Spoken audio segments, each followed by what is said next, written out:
Ron Perlman imposter in that film. It's unbelievable. They put on maybe the actual worst wig I've seen in my entire time on this earth. Also, there's like one monster in the movie that matters. There's like two. There's like Diablos and Arathalos. And then everything else is just like random little bugs. And they even redesigned the spiders to like be more boring spiders and not the fun designs of Monster Hunter. The movie blows. It blows in ways I didn't think it was gonna blow.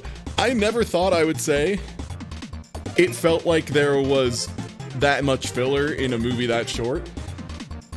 But it was like all filler. And they have like weird body horror moments that like usually I'm not too bugged by body horror, you know, just having played through video games as long as I have and stuff. I've kind of been immersed in it. They do something with like spiders crawling out of someone's body that like legitimately like in a call full of capital G gamers, like all of us but two were like, I'm just gonna look away. Tell me when this shit's over, because this is fucked up and gross. Yeah, exactly. Nursula, they just make Nursula just a random thing. Yeah. Please let me, yeah, and for what it's worth, we also did rent one copy of it and have like 12 people watch it, so fuck them, I guess. But yeah, just don't watch it. It might actually be the worst video game movie. It might actually have done it, which is unbelievable to me. No, I know it was Ron Perlman. No, I'm well aware it was actually Ron Perlman. I'm saying it was such a shitty bad performance by him in such terrible, like, wigs and outfits and everything that he just, way worse than Doom. Yeah, Doom was actually kind of fun on occasion. It doesn't look like real Ron Perlman. Also, they have him... He's the only person who can speak English, and he just explains it by, oh yeah, other army people have come through, so we learned English now. I guess. But only him. Yeah, it's godforsaken. That film, holy fuck. It's just bad beginning to end, and there's like no redeeming qualities. There is one redeeming, okay, I lied. There's one redeeming quality. There is one redeeming quality. And it is, I made a joke early on while we were watching the movie that there was a bunch of tension and problems on the set because Mila Jovovich kept wanting to fuck the muscular chef. And I just kept making that joke. And then later on in the film, inexplicably, there's a moment where like Mila Jovovich is like... No, I was doing a bit. That was my joke, is Meowscular Chef. That was the joke I was making, because I was like making up facts about the movie to try and entertain us during this terrible film. And then, there's a scene later on, I can't even remember the exact context. I think it's like when Mila's getting ready to leave Monster Hunter World and saying goodbye to everybody. And she like does a wink and a smile at the Meowscular Chef that's very much like, yo, call me. And it was like, just, ooh, after like an hour of setup of repeatedly being like, yeah, there was a problem with Mila Jovovich. She kept wanting to fuck the Meowscular Chef. And then that happened. And we were just dying laughing. Oh, so good. Like, I don't think it was intended that way, but after like an hour of doing it. What? After an hour, we, it was too much.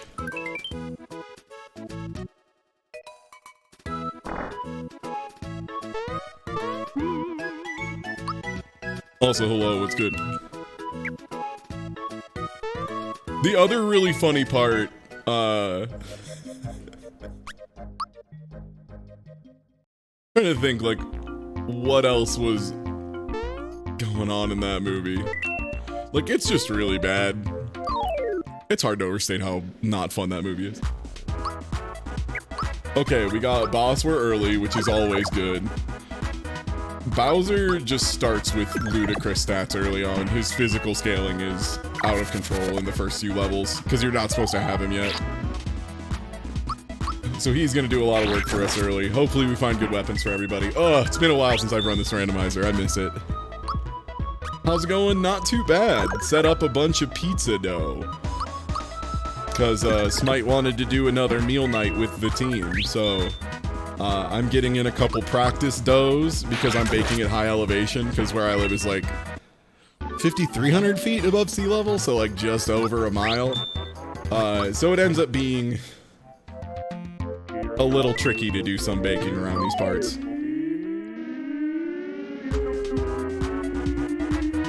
Thank you. I appreciate the donation. You know what? Yeah, just consider it a you didn't have to watch the Monster Hunter movie. I appreciate it. Oh yeah, OG Mortal Kombat's fun. The Microsoft Store asks this much for Monster Hunter movie instead of irony dollars. How does Thai dollars? Wait, I'm sorry. Is someone asking how does Mila keep getting work?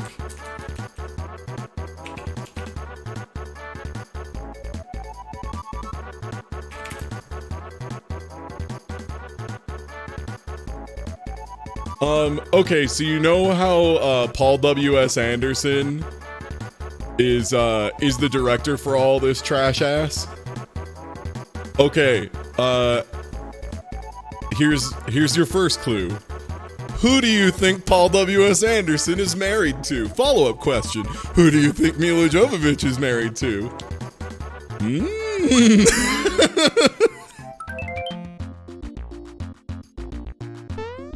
Yeah, like, Mila's fine. Mila's done some good work. The problem isn't Mila. The problem's Paul W.S. Anderson. Goomba on a tree. What's he gonna do? Goomba on a tree.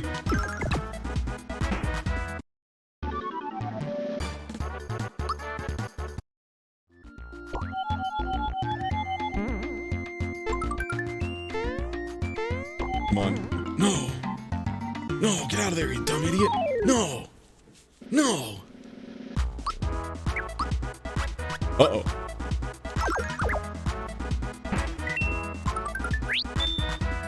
It worked out okay.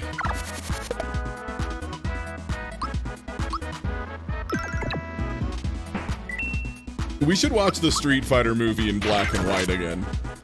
It's been a really long time since I've sat through and enjoyed the Street Fighter movie in black and white. For me, it was Tuesday. Like, it's just, Street Fighter movie, so good, so much fun. The high camp on display, ooh. To this day, I've never seen the Street Fighter movie. It's good. You should enjoy it sometime. And watch it in black and white so you can appreciate that it is in fact high camp. And the good stuff. Do I have any equipment? Come on, fuck a guy. Oh, the Mario movie's awesome.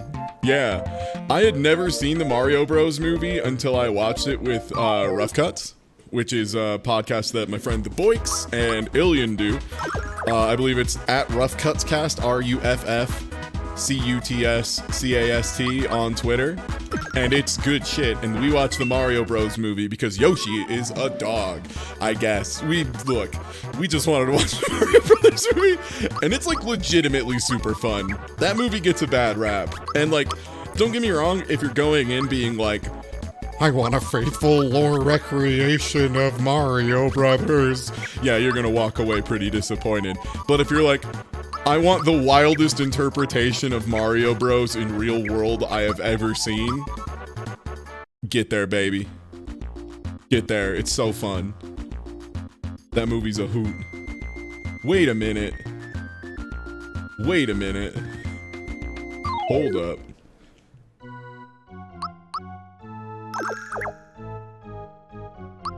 Wait.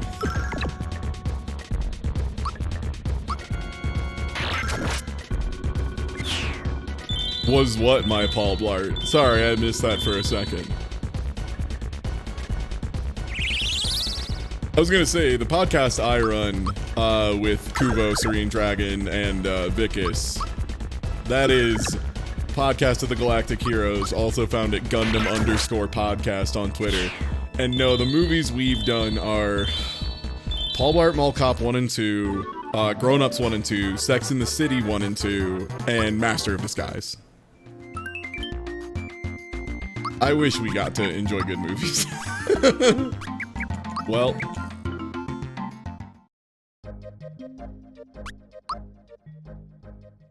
Some man-sized meatballs. I was so glad I got to put that into the podcast. In case anyone was wondering, I use streaming technology to insert that live, so everybody got to hear it. Oh, the Master of Disguise sucks so bad. It's such ass. Hello, do you have anything? So, showequips literally means even if someone isn't in our party, we still will see if they can equip it. So we know what everyone is equipping. What's my man-sized meatball soundboard? One sec, let me get my stream deck turned on. I mean, my favorite one is probably... That's what I use a lot. I do want to use more of this, but it's really just a joke for people who specifically live near Wawa. So it like falls flat for a lot of people.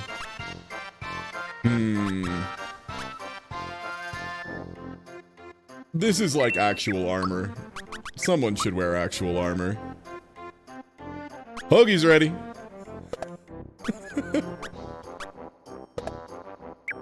Bread's done. Bread's ready at the Weewa. Is that the same sound as Village in Loop Hero? It sounds enough like it that we ended up roasting Newbie until Newbie went and found it, and we were like, damn, actually Newbie's right. That does sound a lot like it. Holy shit. Alright, yeah. Well played, Newbie.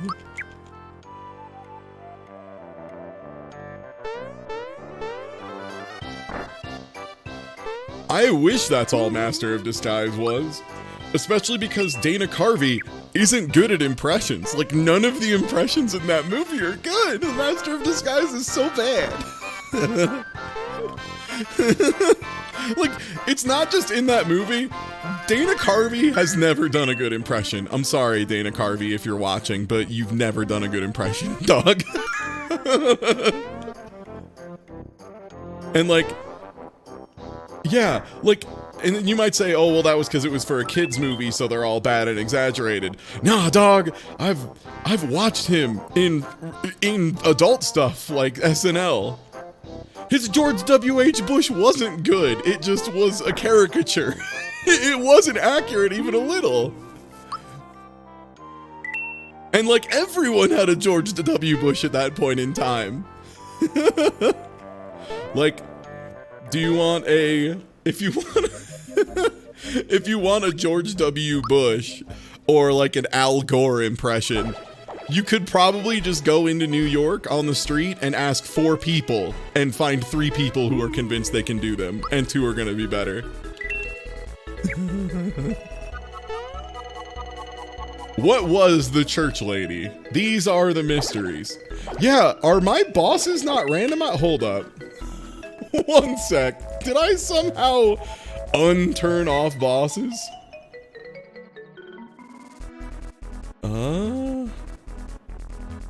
Randomize enemies, randomize bosses are shuffled.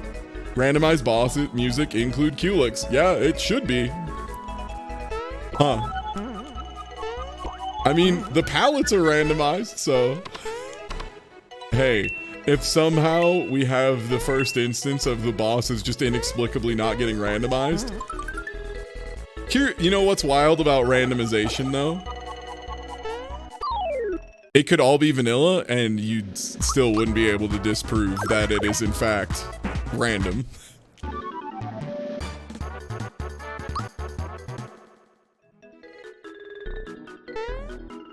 But what if it's Croco 1? What if it's Croco 1 all the way down?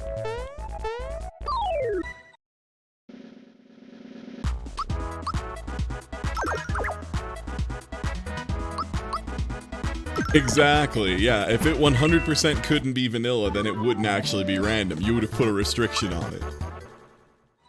Allowing the puzzle pieces to just happen to fall into place is required for something to be truly random. I love statistics. Hey everybody. Do you like statistics? I love statistics. Statistics was probably the easiest math course I took, frankly. I like statistics. I could do it again. Also, really useful course.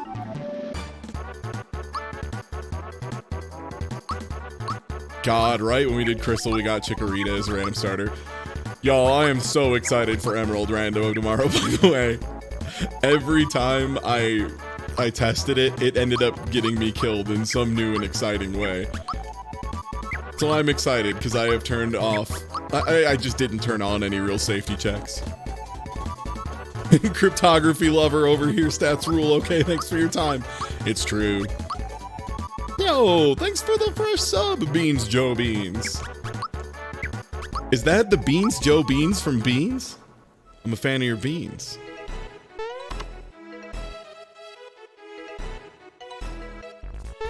Yeah, early Yino boost is pretty good. Also, I want that chest, because we're not speedrunning today. We're just enjoying a nice Mario RPG randomizer. I'm just here to hang out and play a rando with my friends. Aw, shit.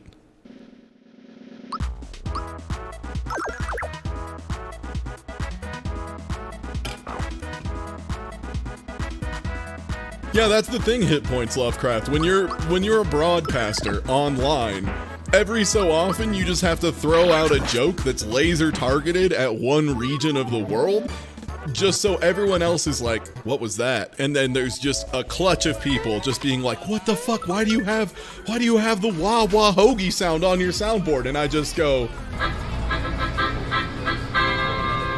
no reason. Yo, thanks for the resub, Zeta.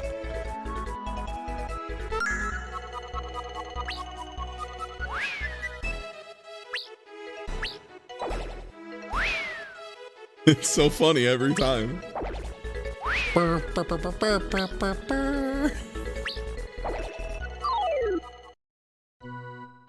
Yeah, it's true. That's what I love, is that it's not just like the sound file from the digital thing. It's actually a recording of the sound happening in a wah-wah. So it has the proper echo and reverb of a wah-wah. It's wah-wah accurate. Lore-friendly wah-wah.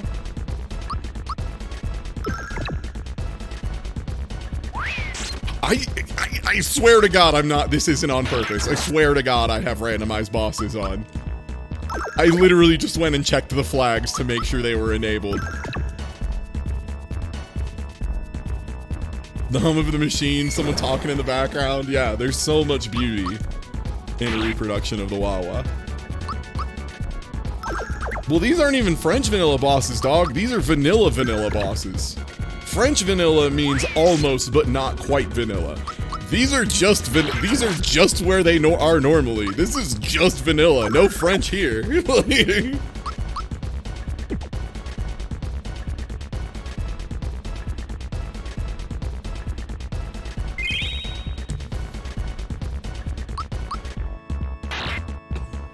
Yeah. For what it's worth, the terms vanilla and French vanilla, the way I use them, actually come from Magic the Gathering analysis. Because a lot of times in Magic the Gathering, you would talk about a... how am I trying to do this? You would talk about, like, a creature as being vanilla if it was, like... If it's a 3-3, like 3 attack, 3 defense, no other text. That's just a vanilla 3-3.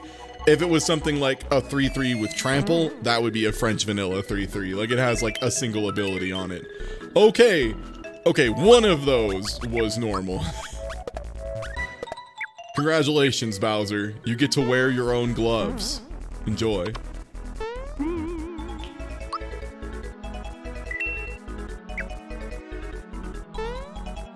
Yeah, like if anyone ever talks about a card being a quote-unquote bear in Magic the Gathering, they literally just mean a 2-2 with no abilities. Yeah, people getting their own gear. We've got people getting their own gear. We have bosses in the normal locations. I mean, honestly, like I said, even if the randomizer goofed up and everything's boss vanilla, hey, that's fine. As long as everything else randomized. Hey, Bowser, you gonna carry us? Thanks, baby.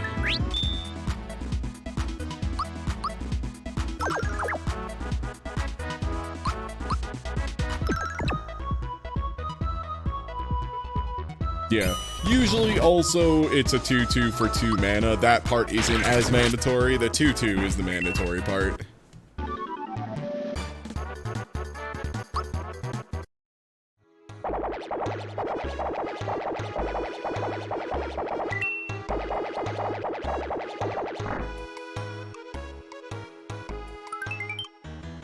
Thick. I just already had rare frog coin, and in randomizer, I had always wanted to check, but I never had the opportunity to see, can you turn in the rare frog coin before you finish this? Because normally you can't.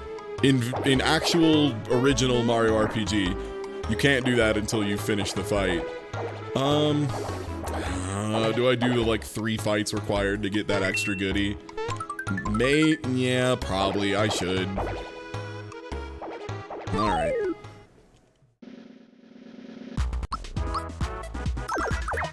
Why do you think a store being called Wawa is weird? We don't actually think it's weird. It's just very funny. It's a funny name, you see. Much in the same way, certain words are just funny. Wawa is very funny. However, the one that's very, very funny is the guy mispronouncing Wawa.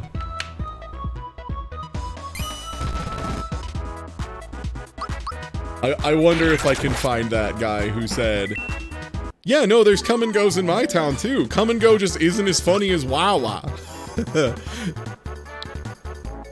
Yeah, you're halfway to Borat every time you say Wawa. I don't know how to, if you don't understand why the word Wawa is funny, I don't know how to explain it to you. I'm sorry. This is one of those things that you just need to have the breakthrough on your own. I can't guide you.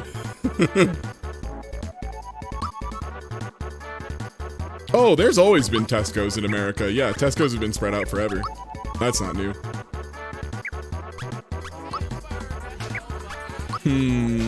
Probably the HP early. Yo, thanks for the resub, Hound Punk.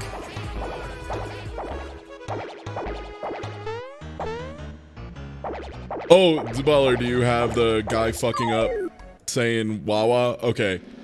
Yeah. So, this was a TikTok. Warning, it's a little loud.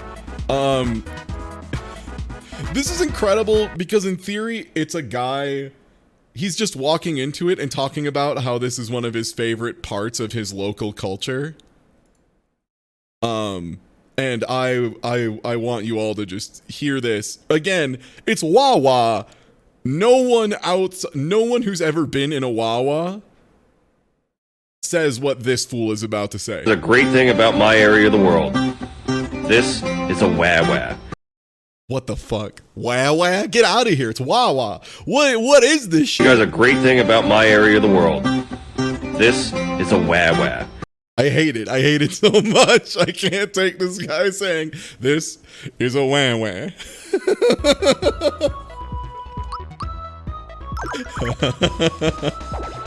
It's so funny to me. How do you get to the point that you're filming and you still don't know that it's not pronounced wah wah?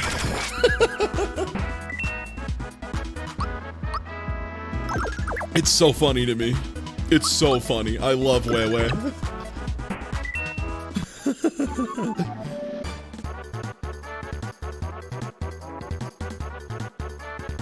Yeah, right?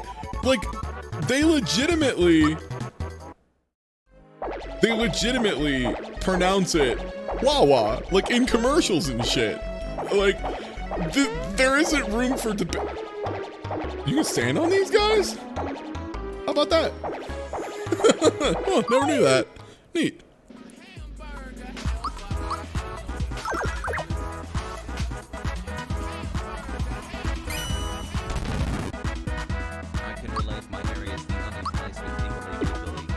Yo, I haven't thought about the Piggly Wiggly in a spell. Hey, y'all, do y'all know what a Piggly Wiggly is? I reference getting into fights in the parking lot of the Piggly Wiggly a lot, and I wonder if people do know what a Piggly Wiggly is. Piggly Wiggly? It's just like a general grocery store. Like, it's just like a Wilco, but not the band, the store. Shit, Wilco was like extremely only small parts of Indiana though, so wait, it's like a, yeah, it's like a giant tiger, you know?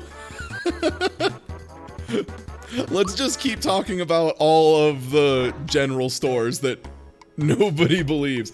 Yeah, the TTS is really quiet. They've been changing shit over at Streamlabs and not telling me about it. I've been working on trying to, I'm pretty sure they stopped. I don't think I'm sponsored by Streamlabs anymore. I think that fell off, so I might switch over to Stream Elements. Streamlabs started doing some shit I do not agree with, especially because I was like, I feel like some of this is bad. And then I talked to someone who knows a lot more about computer and was like, yeah, it's bad. Like, for example, like making a fork of OBS that's like very closed and doesn't work with anybody, that kind of stuff. It's wild.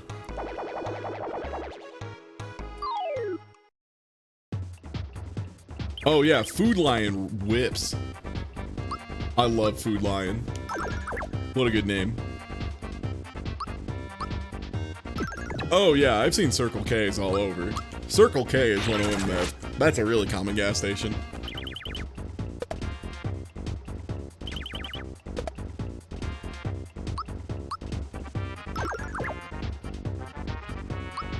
The name Menards? Yeah, I mean, I love Menards. Like, both as it's very funny to say Menards, and also whenever I lived by Menards, I love to visit Menards occasionally. Even if I didn't need anything from Menards, I'd just go walk around Menards, check it out, see if they had any groceries that were confusingly cheap, which was a pretty common thing at the Menards from my experience. Why is this so cheap?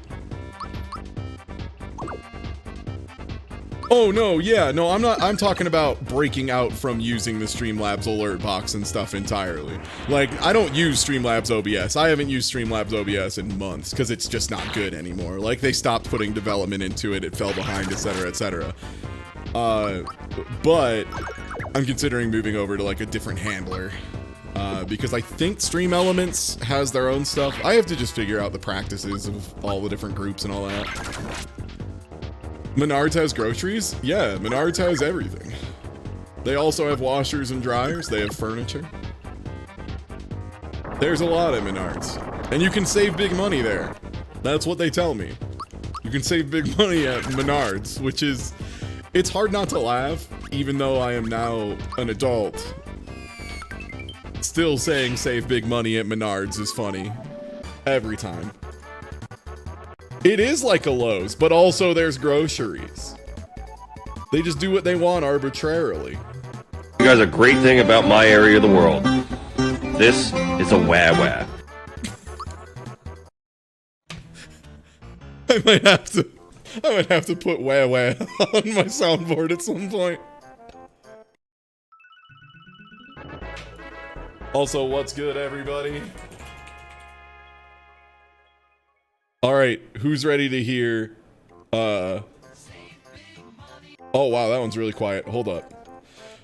This is this one goes out to everybody who was not from the Midwest and has not heard me play this before. Cannot overstate how often this advertisement ran on the radio. And if you were a child at heart, you would literally always laugh at. Save big money at Menards. Like, there's like fucking banjos and shit. Like, they know what they were doing. Hey, you want to hear save big money at Menards, but 78,125 times overlapped over the course of 30 seconds? So it's gonna start real quiet.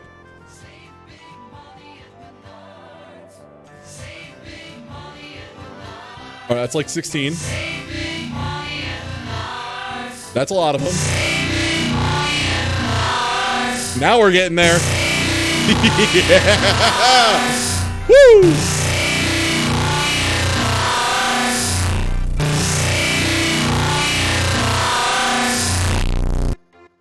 I live for this. I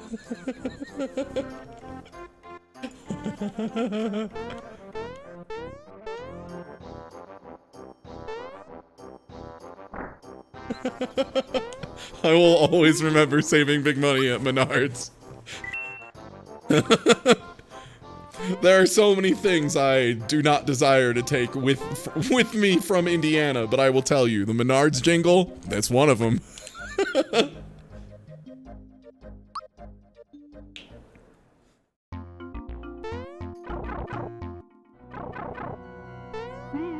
Cars for Kids doesn't hit me though, is the thing. I've seen it once, it was okay. It didn't hit the same as Save Big Money at Menards. It didn't hit the same as, God, what was the other one? That was brutal. Oh, I'm blanking on it right now. Another Scorcher is, of course, one. Another Scorcher is one of the more worldwide understood ones. Another Scorcher. Yeah, JT Wentworth's another one that kind of took off. I never heard the Johnson Bone ad.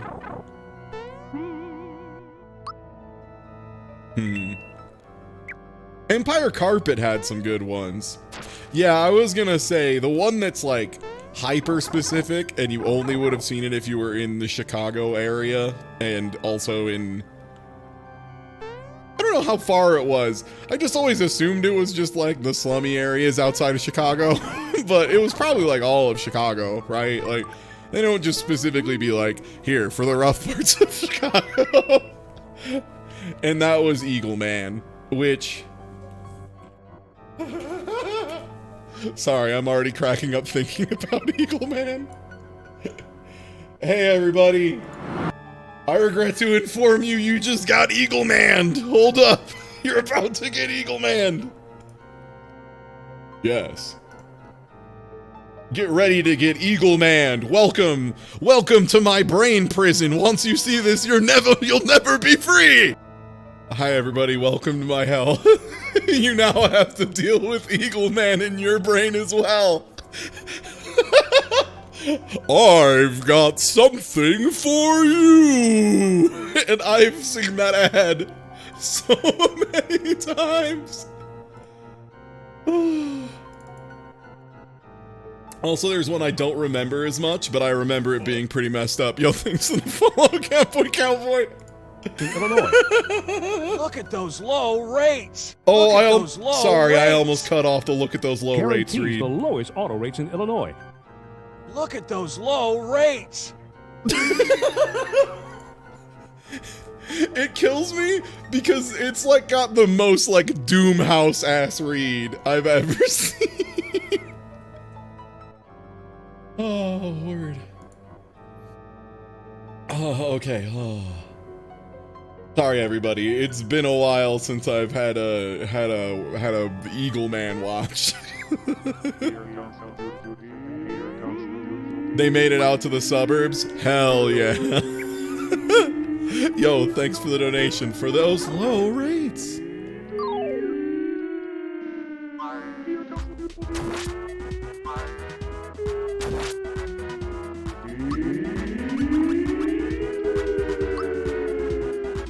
Look at those low rates. Okay, I think I have a plan.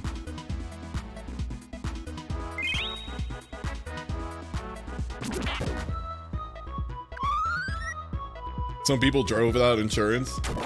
Yeah. Some people have to work jobs and don't get paid enough to get insurance and still afford to feed their family. It's fucked up. So they drive without insurance. It sucks. Okay, I have a feeling that's gonna remove party members. Now we just need to keep Bowser alive. Yeah, the General's fine. The General's whatever. Eagle Man's just way funnier. Because Eagle Man just looks so bad.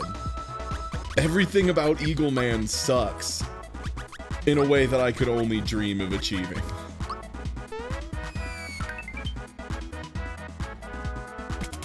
Oh yeah, no, in most areas you can't legally drive uninsured. That just doesn't stop, you know, if people need to go to work and they can't afford it.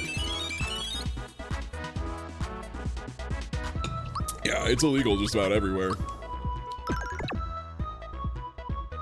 Okay, who am I just removing? Probably green. Green's usually dangerous.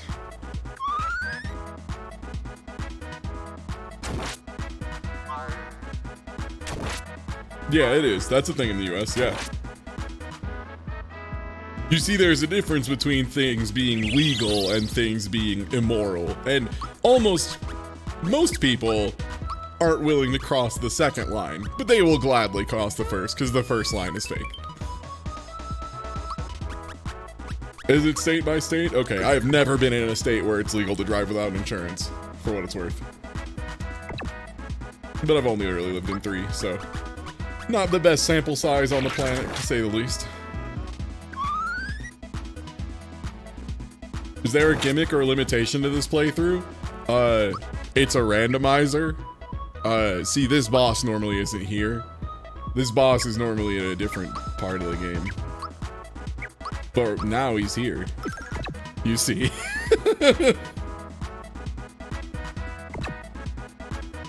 Also, oh, yeah. No, it's a randomizer. Yeah. Oh, no worries if you didn't know that. Usually people like expect me to do other stuff on top of it. And I started running the randomizer with a bunch more settings turned on, and it legitimately just made it like super not enjoyable was the big thing. Like the stat randomization, there was just like stuff that it just randomized too far and it ended up just making the game a mess. There's a sweet spot. And yeah, that's not normally a thing you get hit by this early, for example. Oh lord. I might need 2 of these to have Bossware live through it. Please just kill in 1 hit. Please just kill in 1 hit. Yikes. We in there.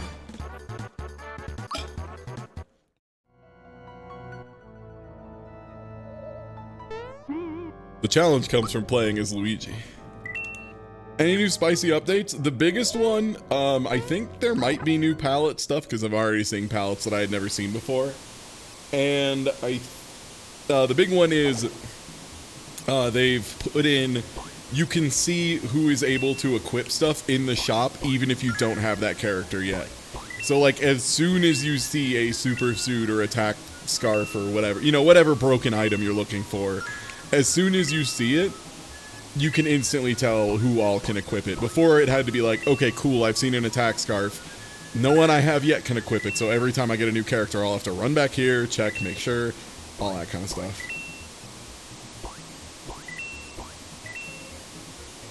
So it's nice. It's just an extra, little quality of life stuff.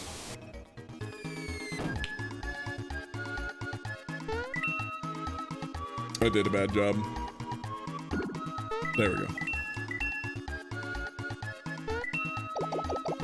Did a bad job again. Okay, now I need to get bonked and slide over. Swoosh on over.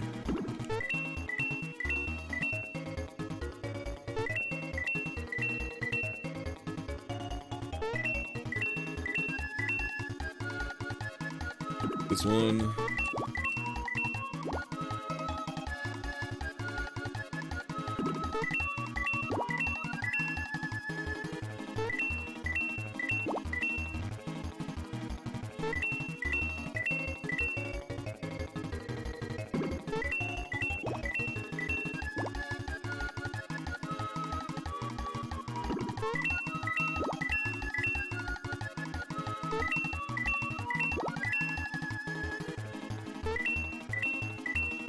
I think that's 60.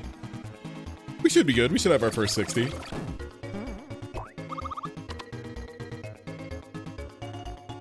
Okay, sick. And a weapon. No! Why will no one give Mario a sword? Someone please! It's a me, Mario, but I don't have my katana. Why are we even bothering having him if he doesn't have his katana? Alright, what do you sell? Trash! Yo, thanks for the follow, Don John. Okay, we got some okay pants. This is the worst thing to see, by the way. In case anyone was wondering, this is the worst thing to see because it means the super suit is nowhere else. And we're never getting 69 frog coins. In no universe is that happening. So that's off the table. Yeah, you hate to see it. Mario, famous for his ability to cut. Correct. Mario loves to cut with his katana. He loves to cut.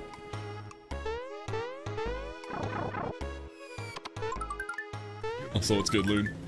Dang, we're getting the big dollar. Wait, was that an attack scarf? I looked away to say, thanks, green guy, for the resub. What's good? But then as soon as I saw that, I think I saw a attack scarf in the corner of the screen. Also, it might be okay. Yeah, they're confirmed it is. Ooh, Malagino Bowser, you say? Okay. All right, word. I could probably turn this into real dumb time. Just 2 attack scarfs is already tremendous. Wait, didn't it say they could equip it? Oh, I guess not not Mario. Who? Wait, can I not read? Oh, no, it was the Jinx belt was Luigi. Okay, yeah, we're good. When did you get a shiny stone? From the store in the frog shop right now. It was only 1 frog coin. If it shows up there, you just do it right away. Wait, did I miss Dub's art? Fuck.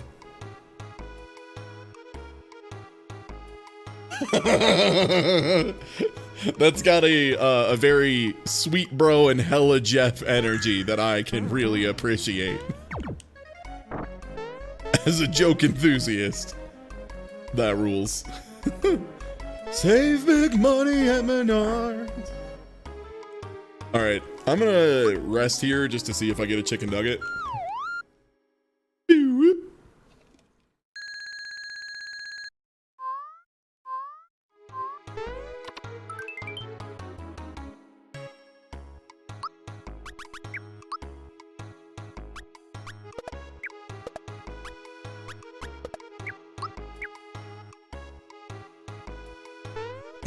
What I saw at Menards times 7,000. Yeah, that's about right. I mean, where else are you gonna save big money? Like, don't be ridiculous. I hope you enjoy saving big money at Menards, which... Hey, did you all know that the brand Arm & Hammer was actually founded by a guy named Armand Hammer? I just need to make sure everybody knows this isn't Ty doing a bit. This is a true fact. This is real. I can't believe that shit. Sometimes I think about that and I just don't get it. Like, why? It's such a power move though, right? Like, oh, my name is Arm and Hammer. I might as well just make my brand Arm and Hammer. That's so smart.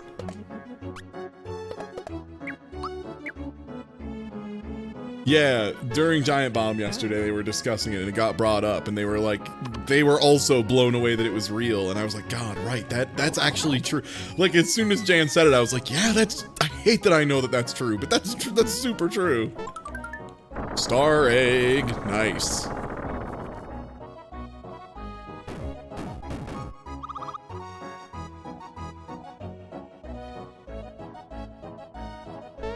Save big money. Oh, it's so brutal. Star Egg is nice. Star Egg isn't like the be-all end-all that a lot of people think it is. Because the thing they forget is Star Egg is fucking slow. Star Egg is a free run if you're willing to let the run take 10 hours. Oh, hello, Warfan. That's pretty good equipment. Yes.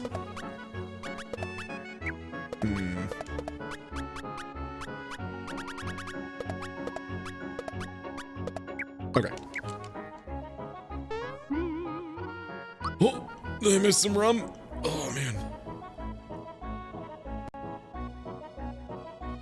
That is very good. I love the light blue lines. I've got something for you.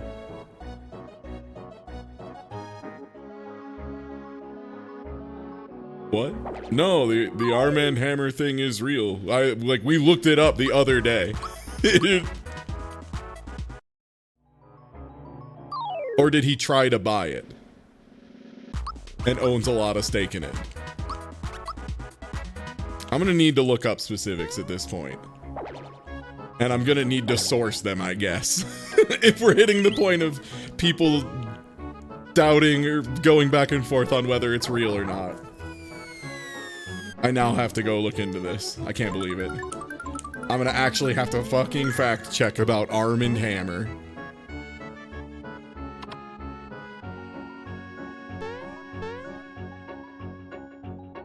And again, yeah, now that everybody's just quoting Wikipedia, now I really just have to source it myself. Oh, I can't believe I have to citate my jokes. Brutal.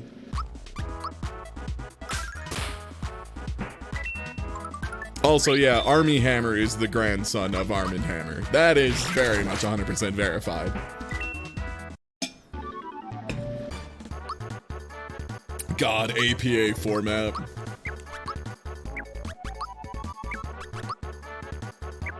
APA format, or the teacher didn't actually figure out what this paper is supposed to teach us, so they just said, you're learning to do APA citations, enjoy.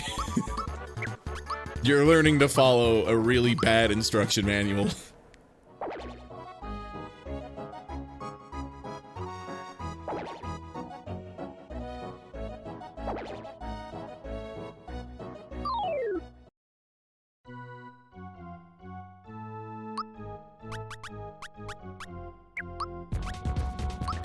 Look, I'll be real. Grumpy Cat shot with a crossbow at a Barnes & Noble is like still funny. I will never regret that bit. It's just funnier now that we can say Baby Yoda got shot with a crossbow at a Barnes & Noble bookstore. Still can't believe they loaded. Japan, Arm & Hammer is known as Doki Doki Powder. Thank you, A, for the Doki Doki Panic joke, and B, for properly still paying the fee for a Doki Doki Panic joke. I appreciate it. I can't believe they loaded Glup Shitto into a t-shirt can in a Kansas City football game. And launched him into the audience. Terrible. Why am I fighting everything with Breaker Beam? Why is the beginning of this run everything with Breaker Beam?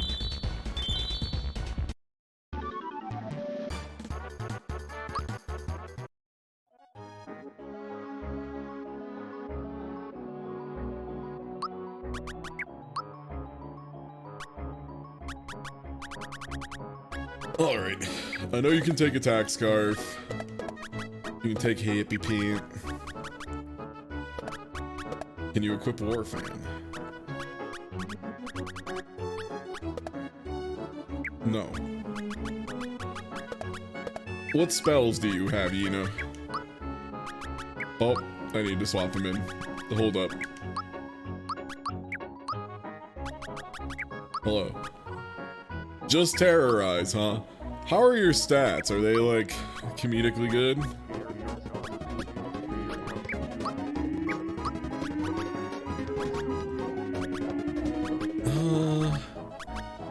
Yeah, they seem better overall. Yo, and Alex the resub.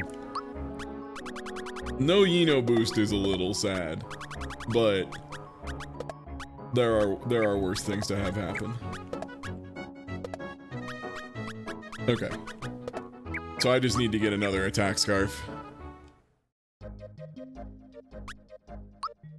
Do I have enough smackers to do that yet? Probably not. Let's get our free goodie from the hotel real quick. Oh shit. oh shit. Well, here comes Bowser. Here comes 10,000 damage Bowser.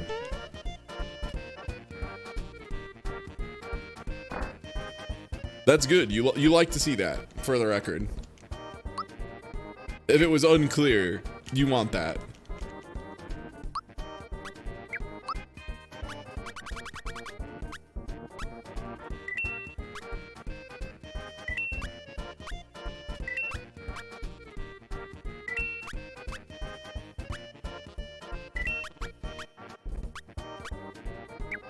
How much was it? It's like around here, right? Yeah, 568.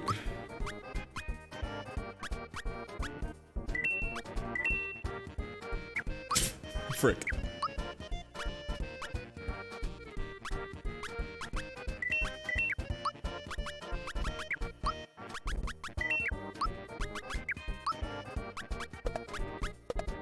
All right. All right, team. Let's cook. we are officially in cooking mode. For at least a little bit, we're in cooking mode. I'm gonna booster tower first because we don't have Bambino Bomb. We'll go back to Mulville once we get it. We're gonna be ahead of power curve for a minute, so I ain't too concerned. We're under leveled, but an attack scarf is just free levels, basically.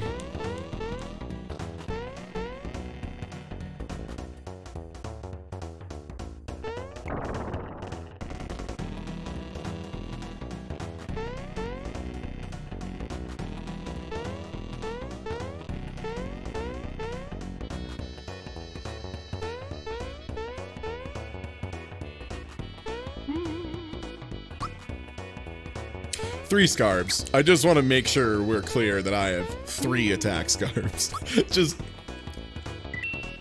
having 1 attack scarf is cool. Having 3 and having 3 people that can actually wear them, extremely cool. All right, who's ready to see Ty get this wrong? Somehow, despite doing it like 40 times. Ooh, okay, one of the ghost flags. Cool, cool, cool.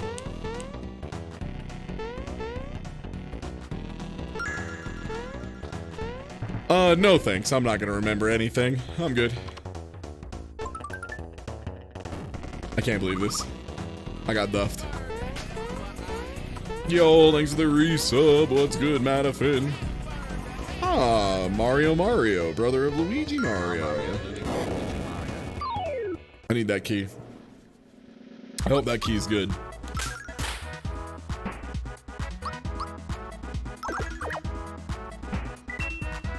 It was literally your own thing? Yeah, no, I know. But I forgot it because I don't remember shit and I'm not about to start right now. If I forgot it, then clearly it wasn't very important. Think about that, Hotshot.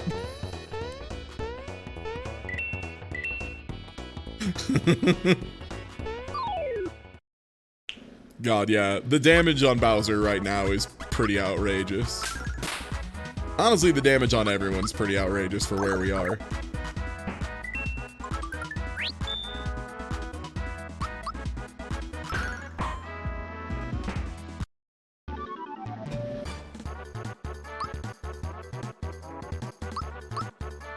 Did you know in quarantine, researchers have shown people lose up to 30% of their short-term memory? It's wild. Okay, let's go with HP.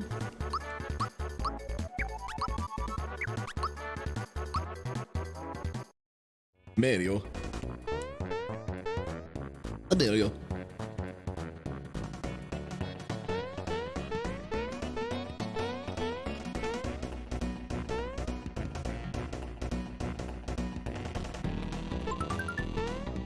Wait. That was weird. Oh boy, a feather.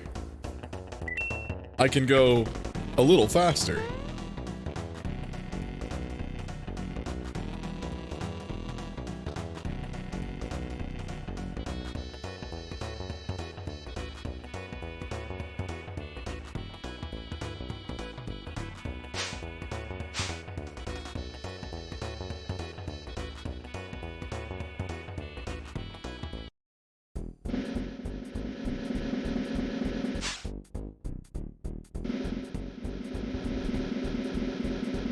Best game? You're absolutely right. I'm glad to see W. Brimley shows up to my stream and the first thing they speak is the truth. Is Super Mario RPG the best game? Yes. Has it always been the best game? Yes. Is it going to continue to be the best game? Yes. And other facts. Also, what's good? Hello, this is Mario RPG Randomizer. If you type !rando in chat, it will show some of the shuffling stuff I've been using. We currently only have 1 star, I want to say, and it was in a vanilla location, so, like, this run's been weirdly vanilla on a lot of stuff.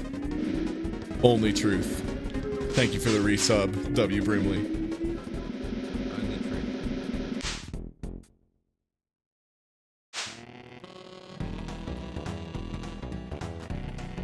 But Jinx, that Luigi doll is the size of you.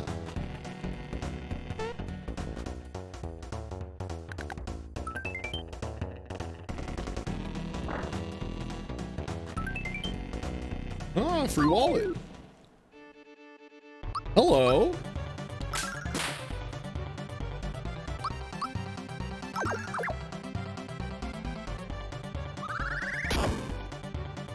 Okay. Easy block.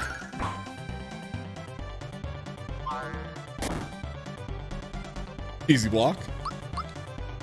Just block the moves. Easy.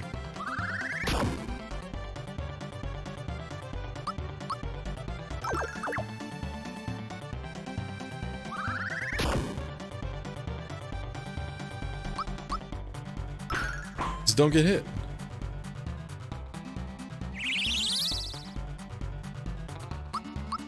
Just do the opposite of every player in bronze in Street Fighter V and block. Don't jump, just block. Just block.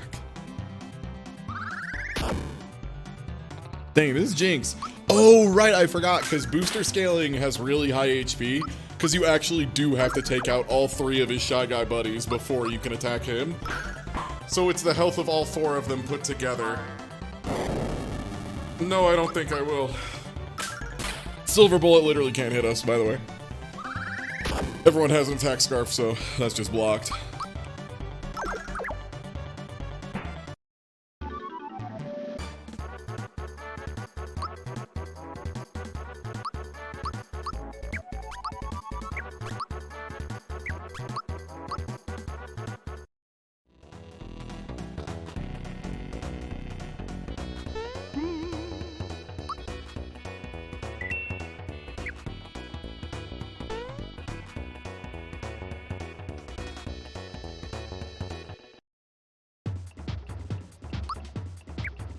Oh. Hello. We have 1 star, and it was in a vanilla location, so who knows?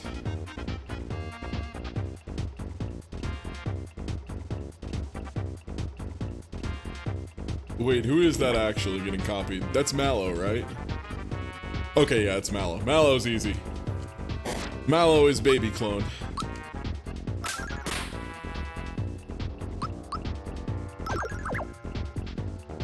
I just don't want him tasting Bowser. Bowser and Geno are both pretty dangerous.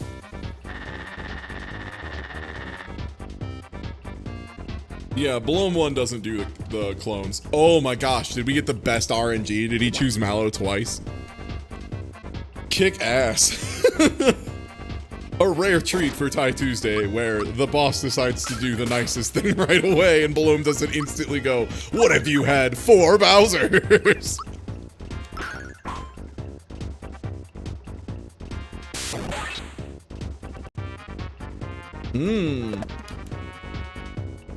That's a little scary. This is more scary. Okay. I'm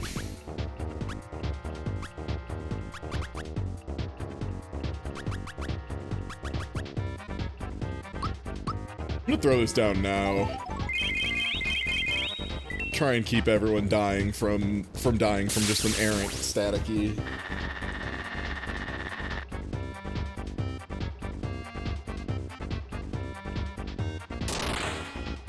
Maybe I underestimated how bad our magic defense is at this point in time. Oh, fuck me. 2 Aurora flashes? I may have underestimated how much of an ass Balloam was prepared to be today. Okay, there we go. Aurora Flash is just so dangerous. Party-wide sleep. Never free. Don't static key and kill everybody. This is fine. As long as you don't kill everybody, I don't care.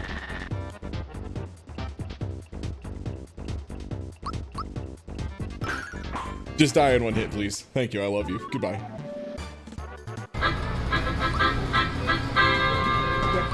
We out of there.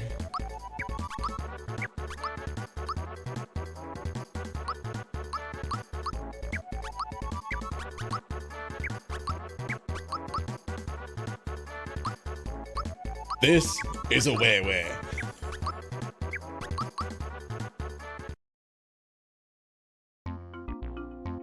Son of a.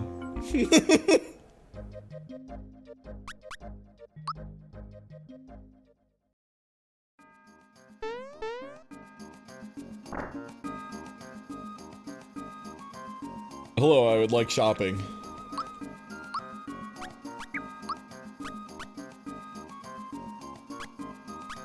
So yeah, we have Luigi, Peach, and Bowser. We'll have frying pans.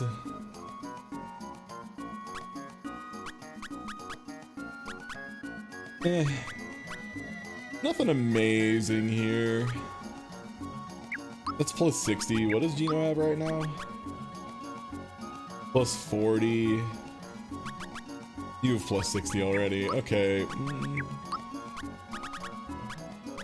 Not a terrible upgrade. Like, it's not super huge. I don't know if it's 200 coins huge. Yo! Let's forget to add a sub to community. Thanks for getting a sub from the Way. Now this is a great part of my area. Welcome to the Way. Oh. God, we're getting every most dangerous enemy early. Like, another one that can just turn your whole party into mushrooms and kill you, you know? Much like sleep. Petal Blast is just screwed up. Petal Blast is so dangerous. We've gotten like Breaker Beam, Aurora Flash. I'm amazed we're getting through this, frankly. Like, we're getting pretty lucky.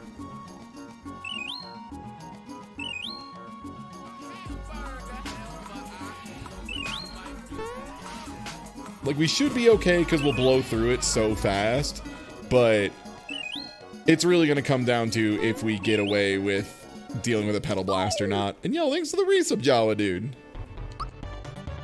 Hello. Goodbye. Like, we should be able to just skip a lot of early phases, but it's just going to come down to, does Mega Smilax immediately Petal Blast? Does it murder us?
Pray for me.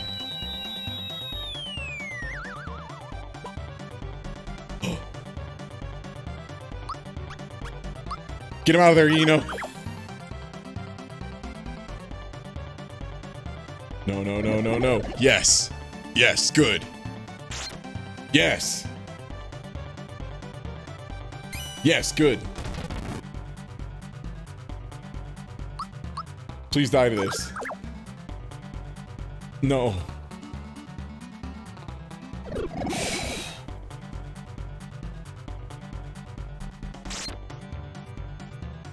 Yeah, the only move that's guaranteed is Petal Blast for what it's worth. After that, I'm pretty sure everything is just scripts. Like, it's just chances from there on out. Alright, we out of here. We out of here. Oh, wait. I think these guys are immune to fire. Hadouken! Anyway. Not immune, but, you know, not weak. Alright, I think we have one more turn of being a mushroom.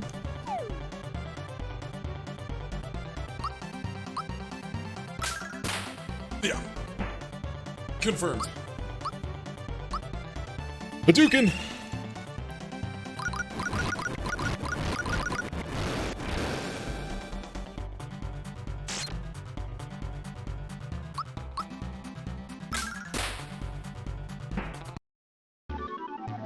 Clean. That actually went pretty well. We got very lucky by having Petal Blast miss one character, but in the words of wiser people than I, we take those. we take those. All right. What kind of Pokemon are you? What kind of stuff can you do? Can you equip? Can equip Frying Pan. Ooh, and Attack Scarf.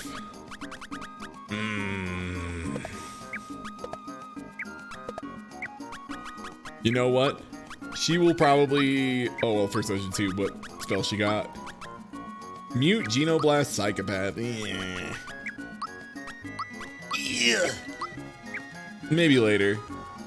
Once we have enough stuff to go around and I get another Frying Pan.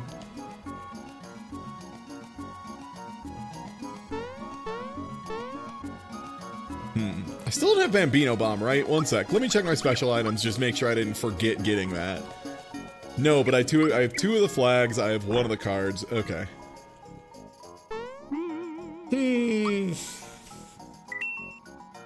Kind of starting to wonder if we should go back and see if we've got a vanilla Bambino Bomb situation, but we don't need to.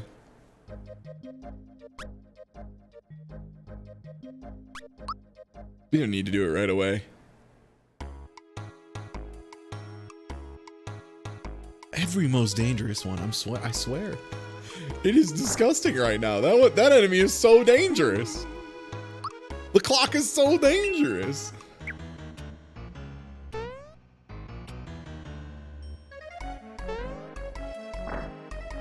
I'm just a little guy. I ain't here to cause no trouble. I'm just here to do the Super Bowl shuffle. This clock is gonna kill me.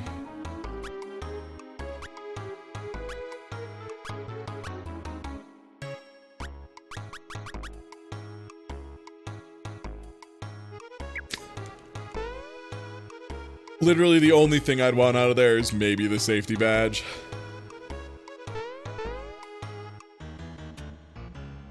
But, like, that does require me to unequip the attack scarf.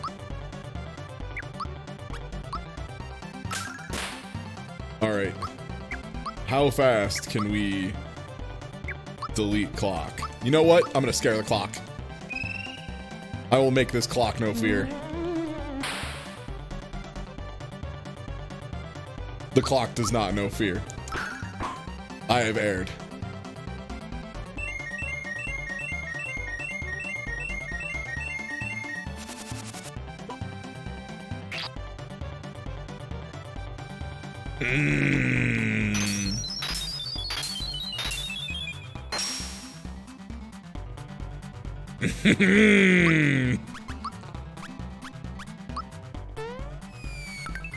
How close was I?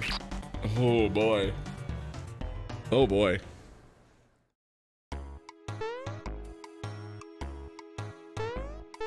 Alright, I'm gonna swing at it again. I mean, it doesn't matter. Like, we're doing stuff tremendously out of order. Like, cannot overstate. We are currently skipping, like, 4 bosses by doing this. This is tremendously out of order. So, like, yeah, we should die. I'm not level 10. Is the thing I need to make sure is clear. Doesn't matter. We're immune. Okay, a little heal.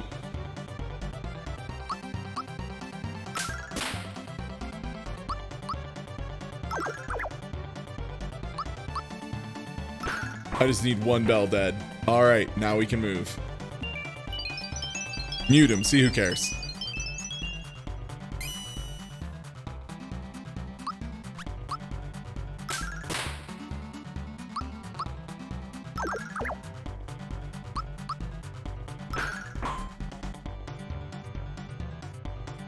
Also, yeah, cannot overstate.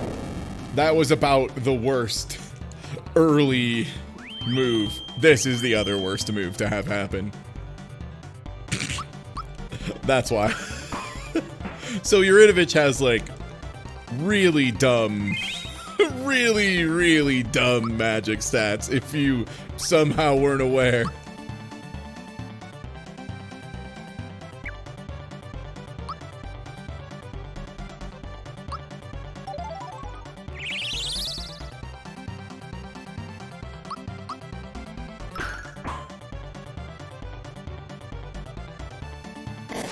I ain't about to get IK'd by a clock. None for me, thanks.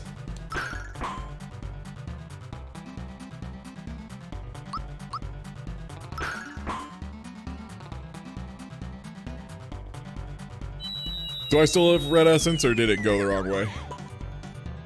No. It just missed. Yes! Yes, thank you, red essence.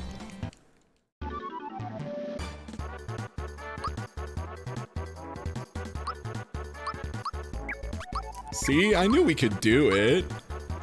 Just needed to not get the worst RNG and have him just immediately blast the party. Mario 6.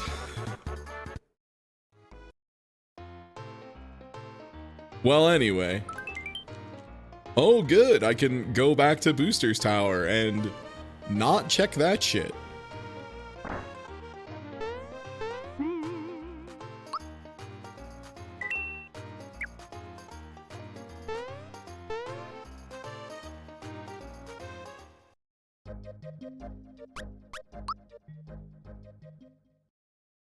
Because, yeah, we skipped Star Hill, we skipped Boat, because you're supposed to do that fight after Ship. It looks weird because it's before it in the map, but you generally have to do the ship stuff and then you go there. With Open World Rando, you can just do it out of order, though. So, being me, I do it. Yeah, much like a lot of other randomizers, the end boss is always just the end boss. A lot of end bosses have a ton of scripting attached to them, especially in RPGs this generation.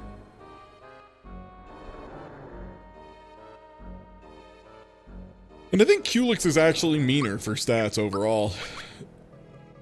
511 only for Gino. Mallow, and okay, so if either of them ever get revived, we should go for that.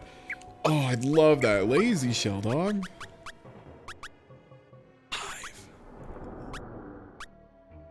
That's 150. That's 200. Do I get rid of a star egg? Probably not. I can get this later. And for what it's worth, this is the exact same shop as the one in the sea. So we don't have to like run back through here to grab this. We can just go get it in the sea once we have the money. Well.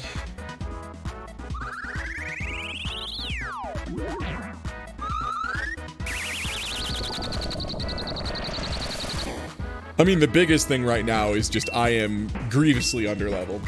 Which, you know, if you're not new here, that's like the Tie Tuesday classic. I've never been appropriately leveled in a video game. Oh, nice world. So if we ever hit Exor, we're clean. You love to see it. Geno Whirl is like generically pretty useful, but definitely the big use for it is oh, that's a pretty big jump because that's 48, 24.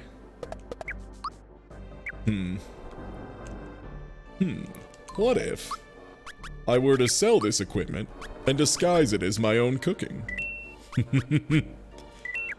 Maybe. Almost. Yeah, I think level 12 is the farthest I've ever pushed through.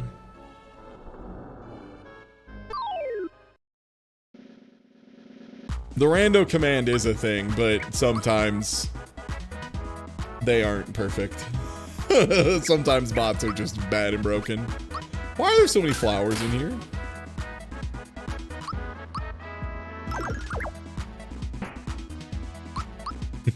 Twitch bots are not, nor have they ever been perfect.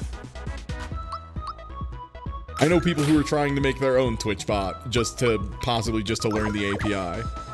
And it's still just a mess on occasion. Or like sometimes the bot will have its own command queued up and it's trying to do a thing, so it waits until you get the other one out of the way. Bots in general have some protection from multi-posting. Alright, let's see. I will say, I think the funniest implication of this is anyone who has bot at the end of their name. A lot of times if you watch people who have the stream chat embedded in the stream, a lot of those handlers to clean out bot messages from like Nightbot, Streamlabs bot, you know, whatever, Stay Hydrated bot, it just automatically filters anything that has bot at the end of the name and doesn't show up. So like I have a few friends who just happen to have bot at the end of their username and they never show up in embedded streams because of it.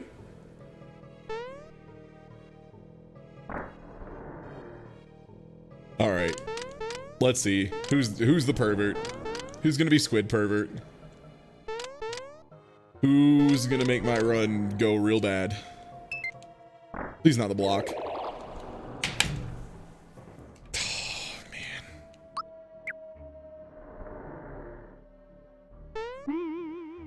Oh, man. All right. This might be a leave and come back. Because this is, like, really bad. Cannot overstate. This is, like, really bad.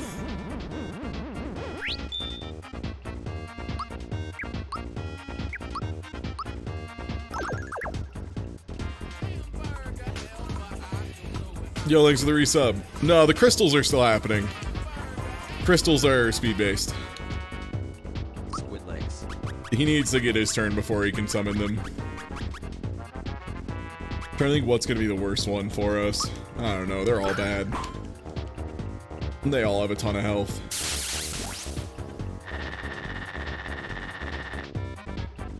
Yeah, no, he'll always have crystals, chat. There is no way to make Culex just not have crystals. Unless you manage to kill him before the crystals spawn in. Which is, how you say, pretty unlikely.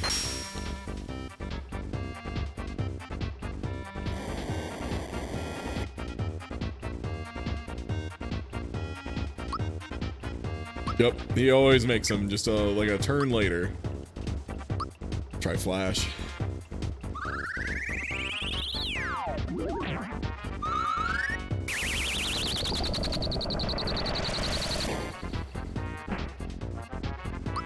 Yeah, it's a fake Final Fantasy boss.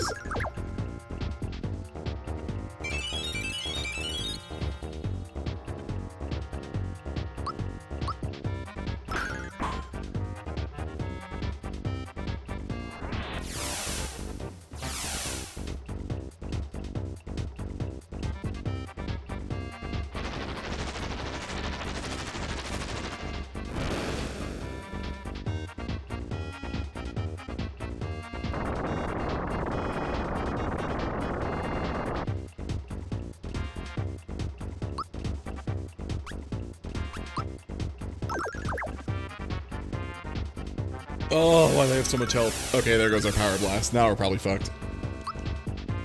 That power blast was low-key kind of what I was hoping would carry us through. Why does it have so much health?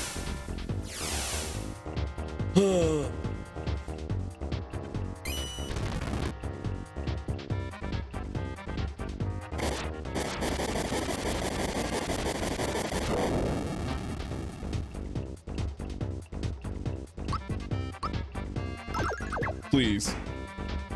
Okay. 2 down. Okay, someone's dead. I don't know who, but someone's dead. If it's Bowser, we're reviving him. I think I may have to revive anyway.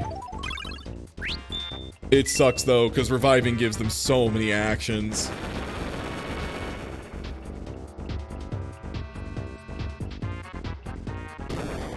Okay, that's gonna kill him, probably. No. Did a lot, didn't kill. Yeah, we gotta get rid of the Earth Glove. The Earth Crystal. I think that's like the most dangerous one outside of just fucking Culex himself. Who is, of course, the most dangerous because he's Culex, so he just does a billion.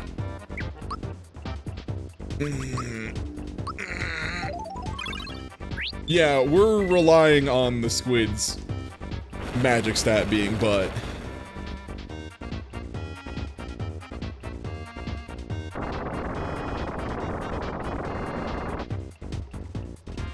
Okay.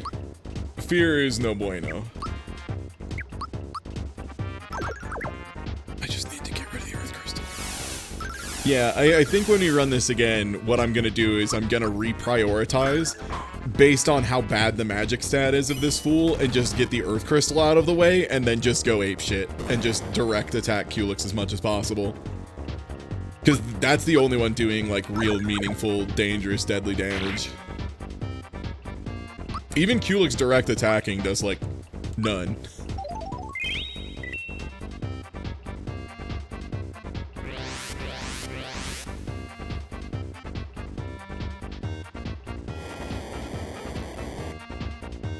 Yeah, once again, Yellow Crystal is really the dangerous one here. Other than obviously Culex.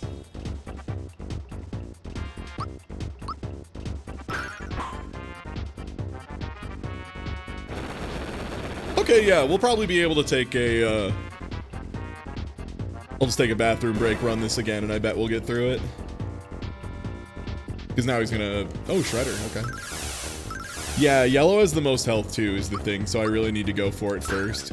And that's why I would never prioritize going for yellow first normally. But now I know.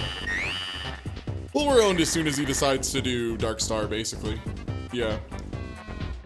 And that's like the one dangerous spell the red one can do. Alright, I'm gonna go use the restroom real quick, and then I'll be right back.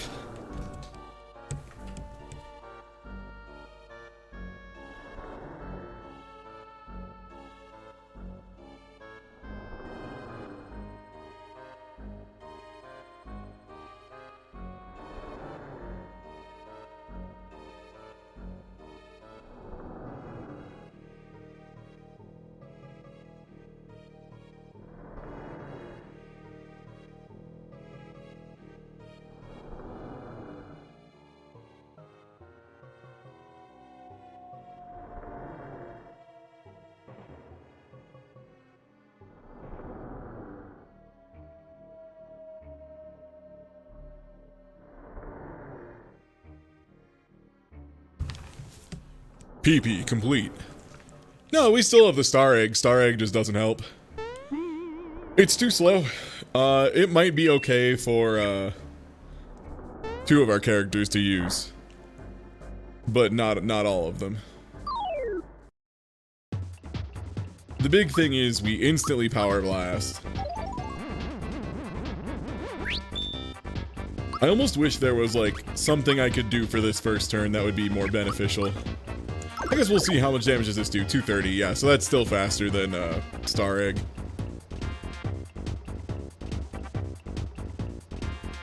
The big question is, what's the most dangerous crystal? And I think the answer is by a country mile, the yellow one. So I'll probably have Mallow use Star Egg. Okay, that's not too bad. Really opening with Corona this time. That sucks.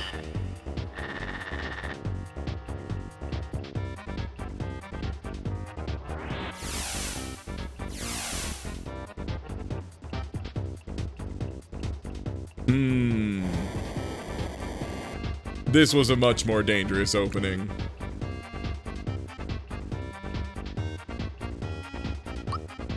Yeah, I'll probably just take the death here.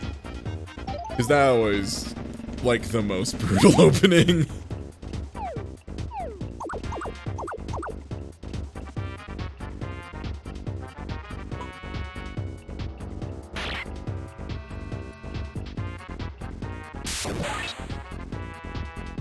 Yeah, we'll just mulligan this one.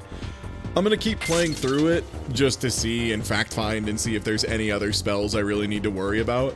Because right now it definitely seems like yellow, red, maybe green, if we even bother. Yellow's definitely the most dangerous one consistently. Red just has access to Corona but doesn't do it a lot. So we're just gonna have to hope it doesn't Corona.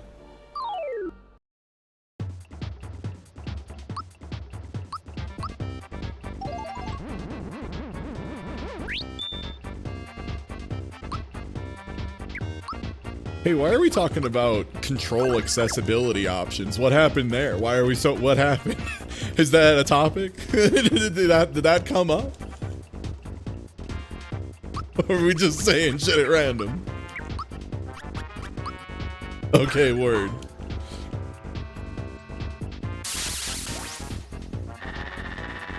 Yeah, let's not just go for full derails apropos of nothing. Oh, Jesus Christ, another Corona?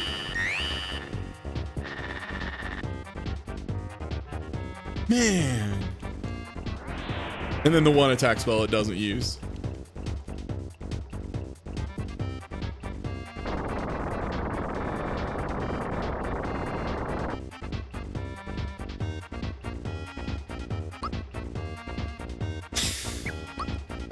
That's such a rough opener. Man, I just don't want Corona early. That's all I need to not happen. I just don't need Corona.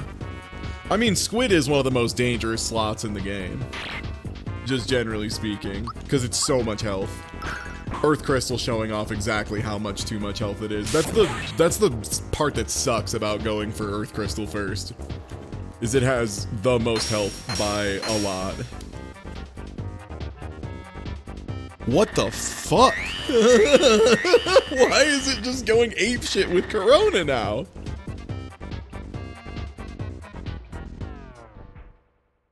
I mean, that's vanilla. I have no idea what it actually is in here.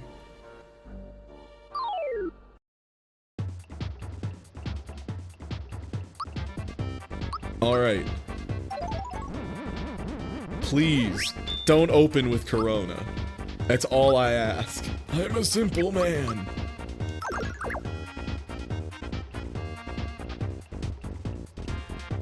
Yeah, that's kind of the thing. Things like Corona, Dark Star, Blast, like a lot of those have such high base attack that it like literally just does not matter who uses them. They're always dangerous because the base magic stat is just so high. Okay, Electroshock. Darkstar I don't even mind as much because Darkstar's single target. Like killing a single person, whatever, fine. There we go.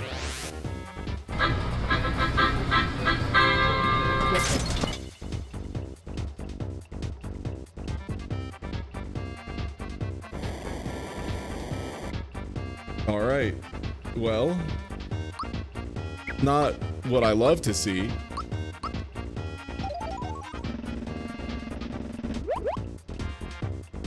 Yo, what's good, Jen? Yeah, we're dealing with boat Culex, Squidlix in general. Squidlix is one of the worst ones.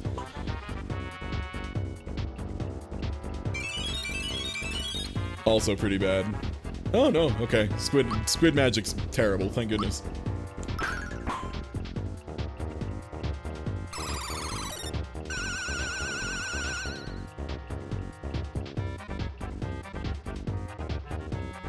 Okay. The longer we can get baby spells, the better off we are.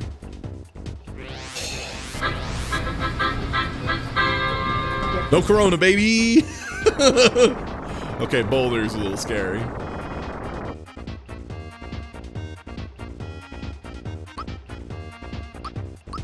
We still haven't been shredded, so I'm gonna keep doing Star Egg. Once we get hit by Shredder, the value of this drop, like, tanks huge. But for now... There it is. I had to open my mouth. I had to say the words. Why is the Earth Crystal have so much health? That could be a death sentence.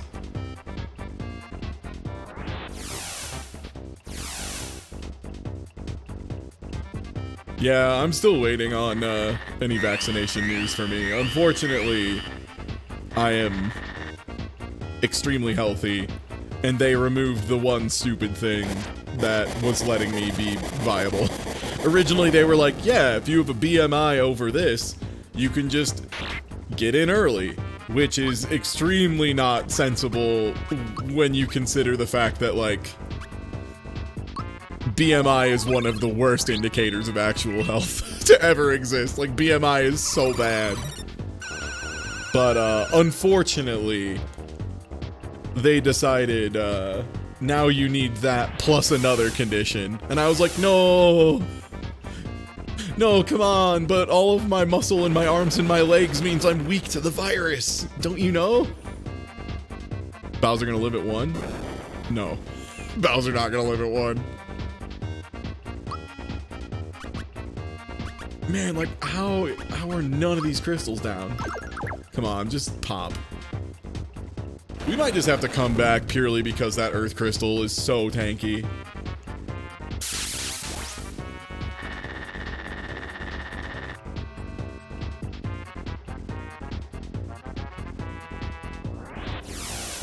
There isn't even like a perfect body type for BMI.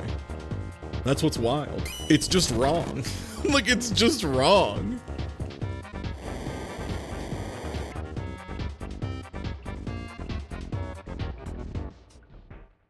All right, yeah, we're dipping.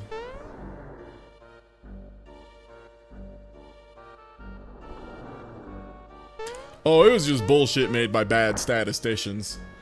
You don't need to bring race into that one. It's just statisticians. Every statistician, a lot of them do that. Anyone who's generalizing for an entire group of people. Also, for what it's worth, the person who made it to study animals, and it's fine for that, for like studying like populations, like that's fine. It's everyone who took it and applied it to other things that are really responsible for it.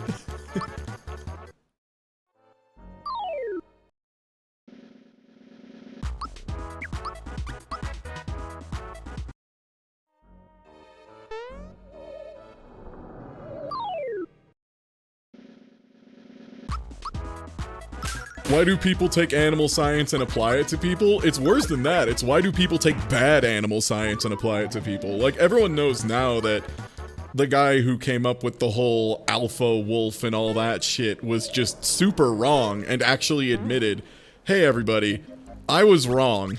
None of that is correct. I apologize. And then spent his entire life trying to undo the damage of claiming that wolves have a leader. Which is... perfecto. And still people try and pull the alpha beta male shit, which isn't even true in the original use case.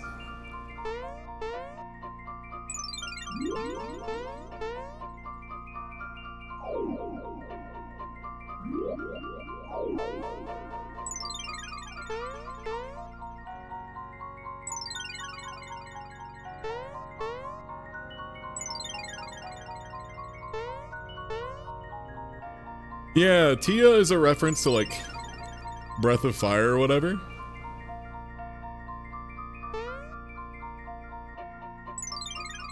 But yeah, the alpha beta male stuff, all of that has been just proven time and time again. It was literally like he was like, oh hey, I fucked up. I observed them too much in captivity and it turns out it actually adjusted their behavior in a weird way. So everything I said about alpha and beta male wolves and all that shit is fake and made up. Sorry, I'm trying to fix it.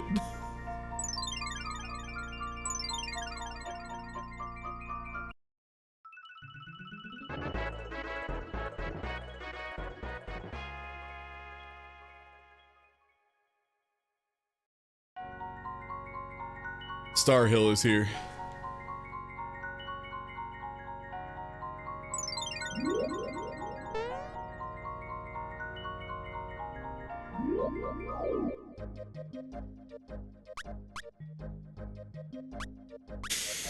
We still don't have Bambino Bomb. We can't do ship right now.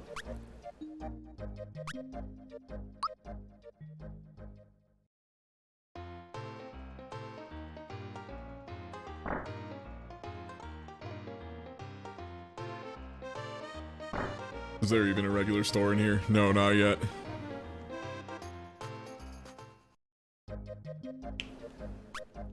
I'm gonna see if I can't coerce some money out of the universe and get a frying pan for Gino.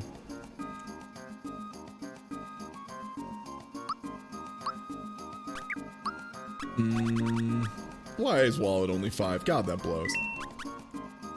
I feel like the star egg's actually gonna be like a little too useful. Oh, why is everything so crap? Alright, let's go do another area first. Actually, wait. Is there anything equipped on these characters? No, shit. Damn it.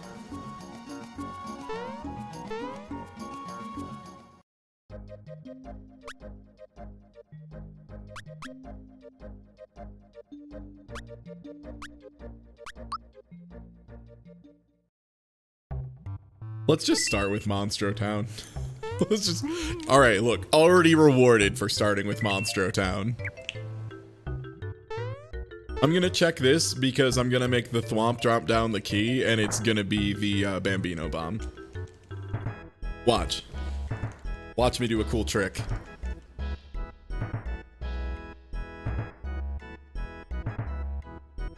FX pack? Oh, is that one of the,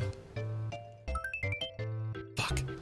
Is that one of the, things that lets you play games on Super Nintendo? Is that like a flash cart? Like a better one? Oh, the new name for SD to SNES? Neat. Neat, neat, neat.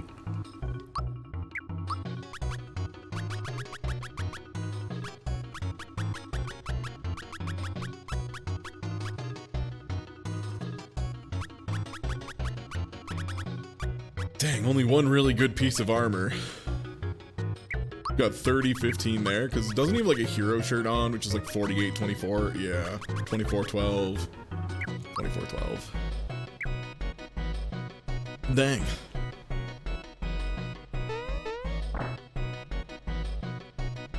Hey.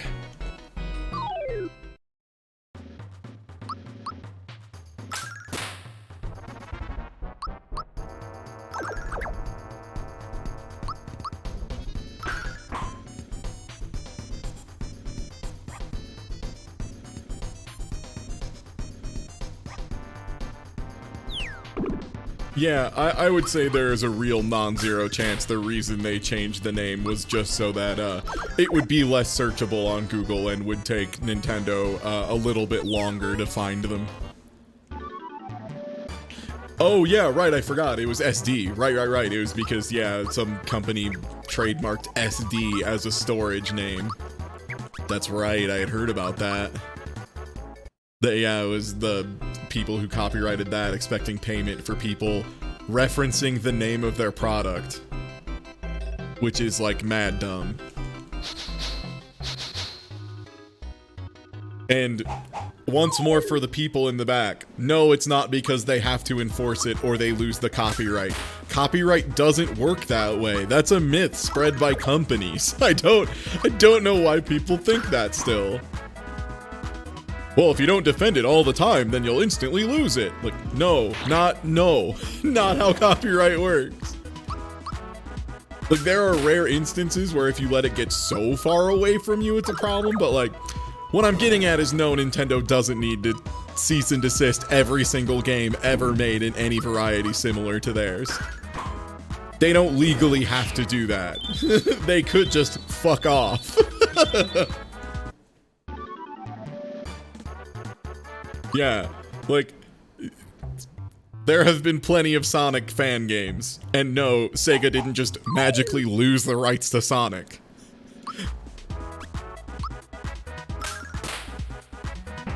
It's like when I hear people say that you're supposed to, like, lie on the ground in a fetal position to get away from bears. Is that a rumor spread by bears?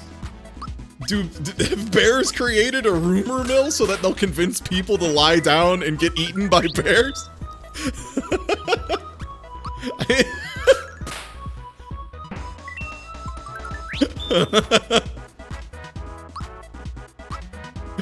Yo, if you sit down on a plate and put some nice garnishes on top of you, the bears will leave. Just trust us.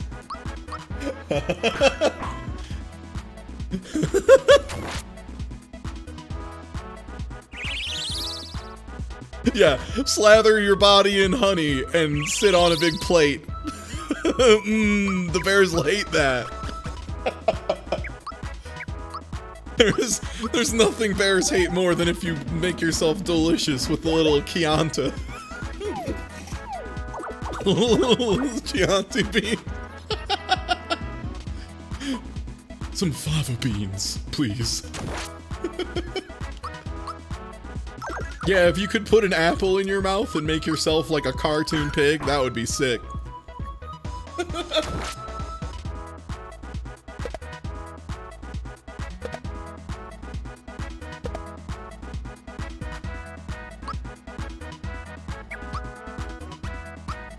I accidentally killed all the hammers for what it's worth.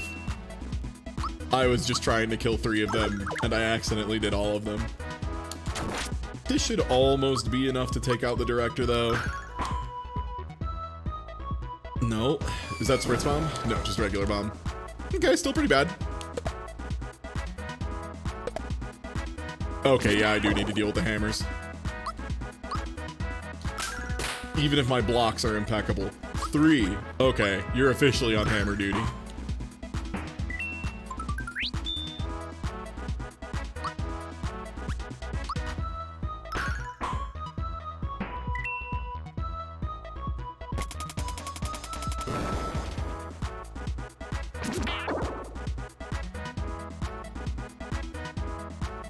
And yeah, bears are very much a dependent on type of bear for what is the quote-unquote correct answer for dealing with said bear.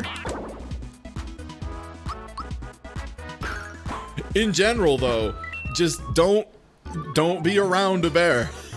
Hey, in the words of the fighting game community, the way you block the 50-50 of which bear is this and how do I not get killed by this bear is you never get put in the bear situation in the first place. I can't help it, I'm around bears constantly. Look, just be aware, and if there's a bear close, be less close to the bear. When in doubt, walk away from the bear.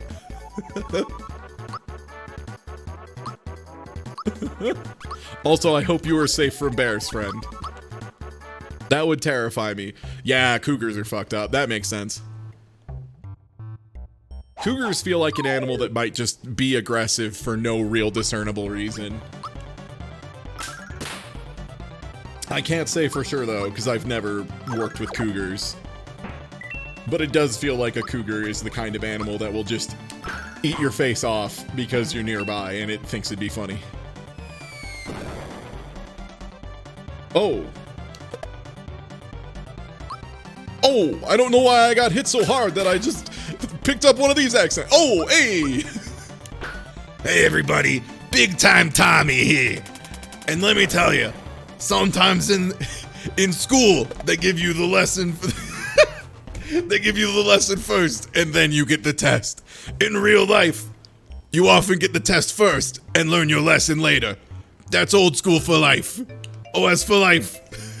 Take it easy. Yeah, we got killed. Take it easy. God, I love Big Time Tommy. Big Time Tommy here.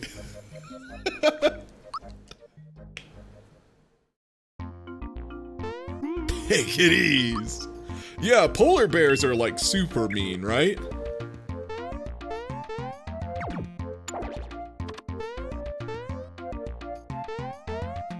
I'm just assuming on the tier list of bears. Oh my goodness. That I hate this chest. I hate this chest so much, chat. Every time I stop playing this game for 5 minutes, this chest instantly becomes impossible to hit again. There's a mushroom.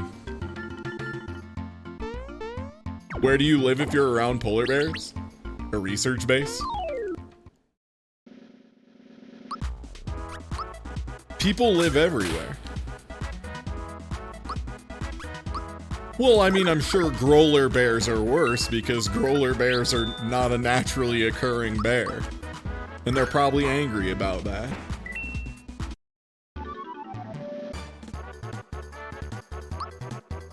Yeah, polar bears are huge, right? Like, they're like super huge. If I remember right, isn't it like black bears are like pretty small compared to other bears? And then grizzlies are bigger than that, and then polar bears are just gigantic.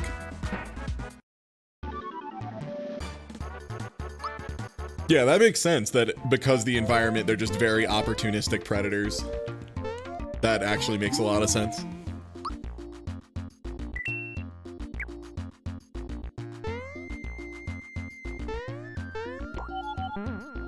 Yeah, polar bears look small because they're often filmed in the void, and also every photographer knows to use flattering angles on a polar bear because you don't want a polar bear upset with you. If a polar bear thinks you made it look fat, you're fucked.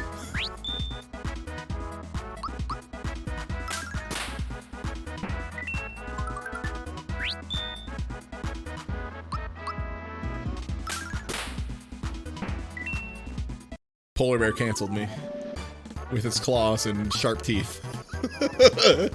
Eaten by a bear, also known as being the canceled of the wild.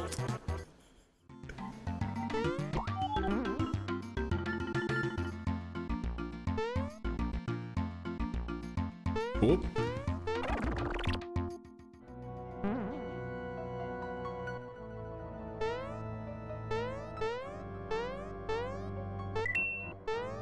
Chat, what's your favorite kind of bear? I gotta give it to honey bears. Or is it sun bear? Sun bears are the honey bear? Yeah, sun bears. Those are great. They're really messed up. I love those guys.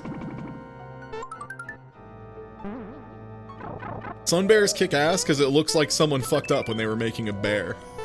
Which I love. Sun bears are awesome. If you've never seen a sun bear before, they're great. They're the weirdest looking guys. Water bears are cool. I don't think that fits into discussion because they're more of, you know, extremophile, small, tiny organisms. But I'll allow it. Is a red panda a kind? Is it actually a bear? I have no idea what those little guys are, other than freaking adorable. Love them little shits. Oh, they're a raccoon? That makes sense. Because it does seem like a funny little raccoon. They've got a lot of the similar, like, I'm up to no good mannerisms that I love.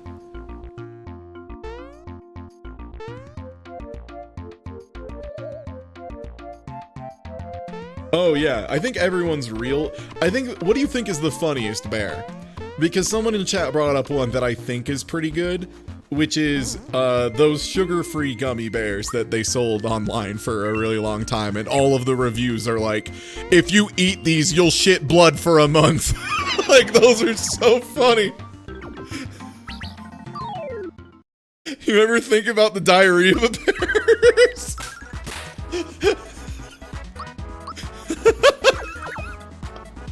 It's so good. Oh, man. Oh, God. Oh, Jesus. The Haripoos. Yeah, Yggdrasil. So, okay. So, for anyone who doesn't know, Haribo made, like, multiple different sugar-free versions of their gummy bears.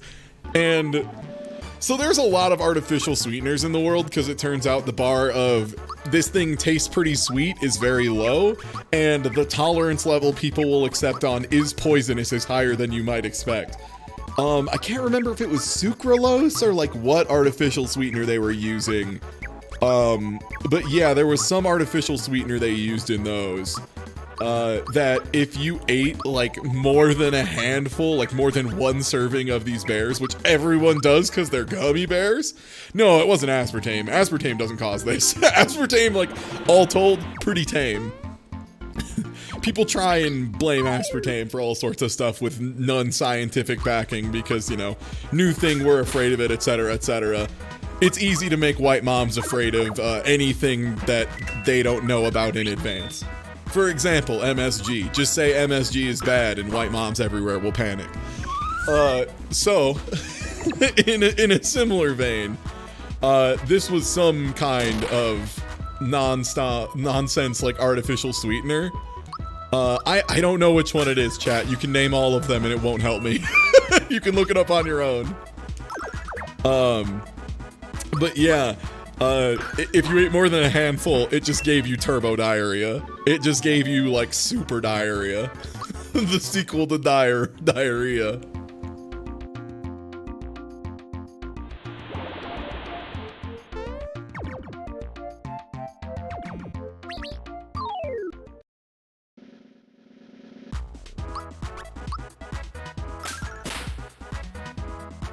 Diarrhea 2, Electric Boogaloo. Exactly. See, that's why you're coming onto Cyber Couch for the Kirby stuff, so we can make funny doo-doo jokes and not get in trouble with the children's. Oh no. Speaking of which, hey everybody, if you're hanging out and you aren't already following, I'm Ty Tuesday. Hi, that's me. I'm Ty Tuesday, and I stream here a lot. I stream here 6 days a week, sometimes multiple times in a day, because I'm a psychopath. And got a really good week coming up. Hey, let's actually look over that schedule, huh? Check that out. Whoa. Tomorrow we've got a Pokemon Emerald randomizer that I'm very excited for. Got murdered by a level 4 Mewtwo. Can't wait. Friday we got a retro game shuffler, also known as the BizHawk shuffler. I put retro game on there because not everyone knows what BizHawk is. Basically, we're gonna load up an emulator with a copy of Arrow the Acrobat, a copy of Bubsy, a copy of Super Mario World, a copy of Kirby Superstar, maybe a copy of Tetris Attack. We'll see how I feel that day. And then we're gonna play them, and every like 15 to 45 seconds, it will switch to another game. It will keep my place though, so it's gonna constantly switch between these 5 games, and I'm gonna try and push through it. Yeah, it's the one Brasentia was working on that Author Blues picked up work on. And when I tried to use it before with Brasentia, it was really hard to set up correctly, and Auth, within like a week of working on it, has made it super usable and super user-friendly, to the point that I managed to make it work within 5 minutes. It was godlike. Any special occasion for the big marathon? I used to do big marathons like once or twice a month, like all the time. I won't lie, 2020 became it was fucking hard, man, so it was hard to, keep all that content going, keep that energy up, but I want to push for that again. Want to do marathons more often. I like doing them. And we've got some real good stuff. We've got GeoGuessr, which we haven't done in a minute. Task Watch, which we haven't done in like a week or two. Cyber Couch, which is going to be Armored Core Masters of the Arena. And if you don't know what Armored Core Master of the Arena is, get excited now, because it's the best. I love Armored Core. I love Armored Core. I can't wait to robe it. It's going to kick ass. I love Armored Core. It's going to be a lot of fun. And then we got some Jackbox, some Phasmophobia, all sorts of stuff. Should be a really good time. Hope to catch y'all every day this week, frankly. Okay, sick. There we go. I shilled for myself.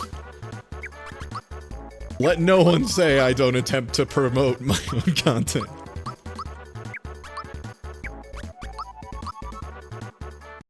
One time, 2 hours in.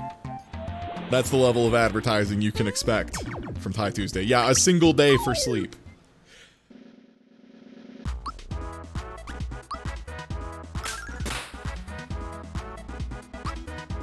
Yeah, for what it's worth, Dr. Dubs, for me, it was all about Armored Core 2. Like, I played a little bit of the earlier ones and a little bit of the later ones, but the only ones the one that really hits different for me is Armored Core 2. And that is including with the, with the controls being as wild as they are. Because, hey everybody, we talk every so often about how devs really didn't know how to do 3D movement and 3D cameras early on. Armored Core has one of the most baffling layouts for camera control. So hey, you know how usually you use the right stick to change cameras and stuff? No, that's stupid. No, absolutely not, you moron. Not today. Today, you use the shoulder buttons to turn up and down and left and right. Also, yeah, there's a bunch of different ways to hold the controller for Armored Core. The funniest is definitely, it started as like a joke in the Japanese Armored Core community of what's the like silliest way to hold a controller when you play, but then someone accidentally found out that like, oh, actually it turns out if you hold it upside down facing away from you, it does give you access to all the controls at the same time. Whoops. Whoops, turns out actually it's really good to do that. Yeah, you like hold the controller upside down and stuff. It's bonkers. Oh, did I almost miss a rum art? No, I didn't. No, I did not. Oh, that's adorable. That's super cute. Thank you, Rum. Literally never heard of Armored Core. Oh my god, I just turned into a skeleton. Ah. So, you know FromSoft? You know the company that made Dark Souls? So back in my day, before they made Dark Souls, they made good games. For example, they made Armored Core. It's a game where you build your own robot. And it's awesome. It's so fun. How much are we cutting here? That's probably still a net gain.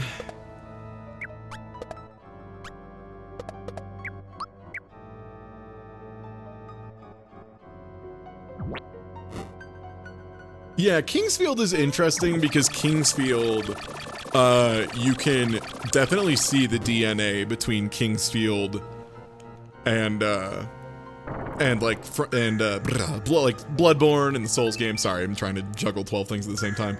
Ooh, hello. Oh, not bad.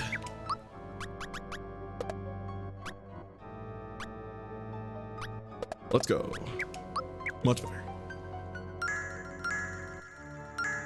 But yeah, Armored Core is a game all about building your own mech and stuff, and a lot of it is very anti-capitalism in some really interesting ways for how early it was. Oh no, one second. God, no, chat, please stop. Why does it scroll when it's supposed to oh no. The pop-up thing, when I try to click Dub's art, there we go, got it. The gang gets into a fight with a polar bear. Kick ass. But yeah, Armored Core, super good. Yeah, very bizarre controls. A lot of, like, the world has been taken over by a collection of mega companies. This is very bad. And it is presented as such. Exactly, yeah. The first mission of Armored Core 1 is literally you breaking up a strike because the company would rather hire mercenaries to go kill their own workers than pay their own workers. So the message is not not the most subtle thing on the planet, which is why it's very funny to me when people are like, oh yeah, I don't really remember anything about Armored Core. It's like, yeah, they hated companies. It's subtle as a rock, yeah.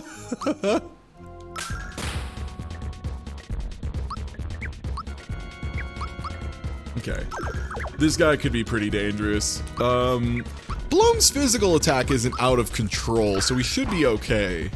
Shaker is still Shaker. The good news is any instant kill moves he has aren't gonna work.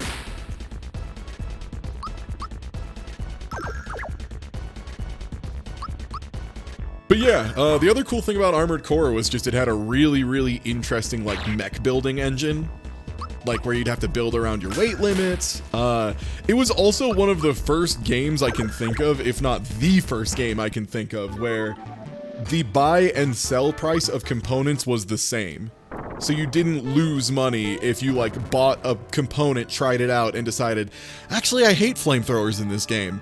You can just sell it, get your money back, and then swap in a new piece. And it's so good. Yo, Valley Drone, thanks for the sub. What's good?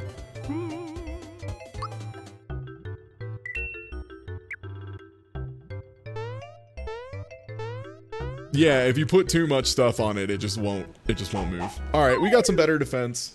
Let's try this again.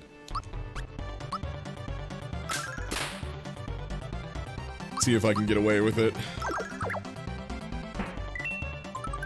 Yeah, Armored Core had a pretty rockin' competitive community in Japan, from what I understand, which makes sense when you consider they were kind of like the predecessor to like the Gundam versus games that we have now, which are also really cool. They're just unfortunately very difficult to play.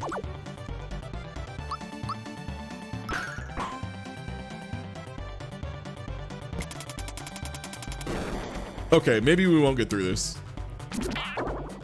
I mean, if this dude's just gonna do the strongest physical attack in the game every turn.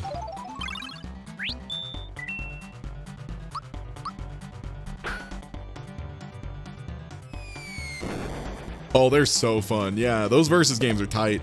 I have Gundam Versus on my PS4. I really enjoy it. I don't want to buy the DLC because the DLC is ludicrously expensive. The netcode's kind of bad, and playing a 2v2 or 3v3 game with randos sounds about as exciting as putting an ice pick directly into my brain. So I'm not down for that. I'm good. All right, yeah, we're still not here for this.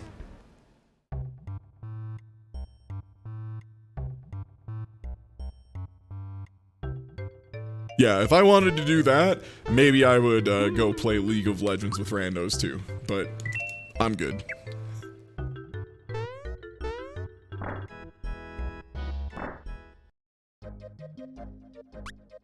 I know Maxa Boost, I think, is the one that everybody really likes, from what I remember. I think that's the one too that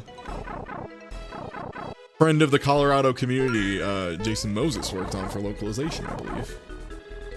Not that I'm biased when I know someone who works on a game, but I'm super biased if I know someone who works on a game.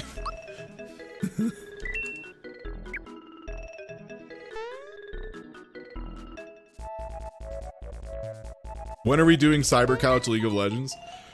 Chat, does anyone remember? Is anyone in chat remember last time I streamed League of Legends? Does anyone remember when I streamed League of Legends last time? Because I do.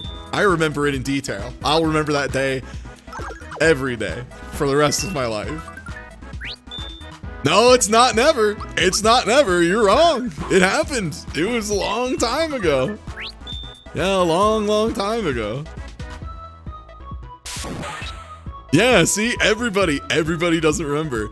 Yankee Ice remembers. Yeah, it was with Dame Has Class, Catsworth, and I'm trying to remember if there was a third person. But no, it was fucking hilarious. We had a great time. This was back on Hitbox. So this was Hitbox, the website, not Hitbox, my controller that I use to play fighting games, which I do have to differentiate. Hitbox, which no longer exists or was turned into Smashcast.gg or something and never took off. And yeah, so we did a stream of that on Hitbox where I, as a joke, was like, okay, Catsworth, Sarah, I'm gonna need you to teach me how to play League of Legends in an hour and a half. So they gave me the best rundown they could, and I was like, all right, put me up. I'm gonna team up with bots and go against both of you, because I'm sure you did a good enough job teaching me that I'll be able to beat you no problem instantly. And this is obviously well before I got into competitive games. And I got like super turbo bodied, just deleted.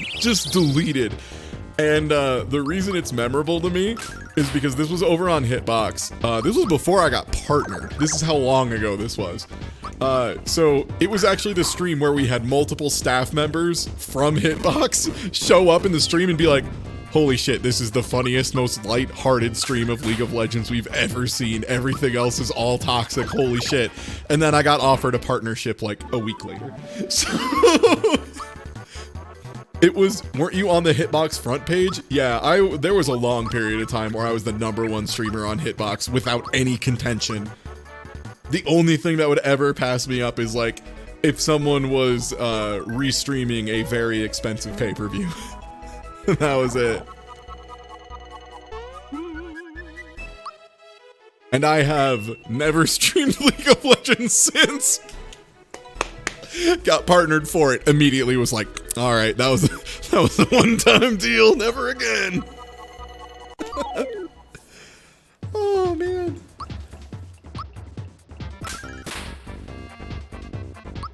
Oh, we didn't heal. I always forget to heal. I always forget that boss fight, even though it's shuffled in, you don't get a heal after it.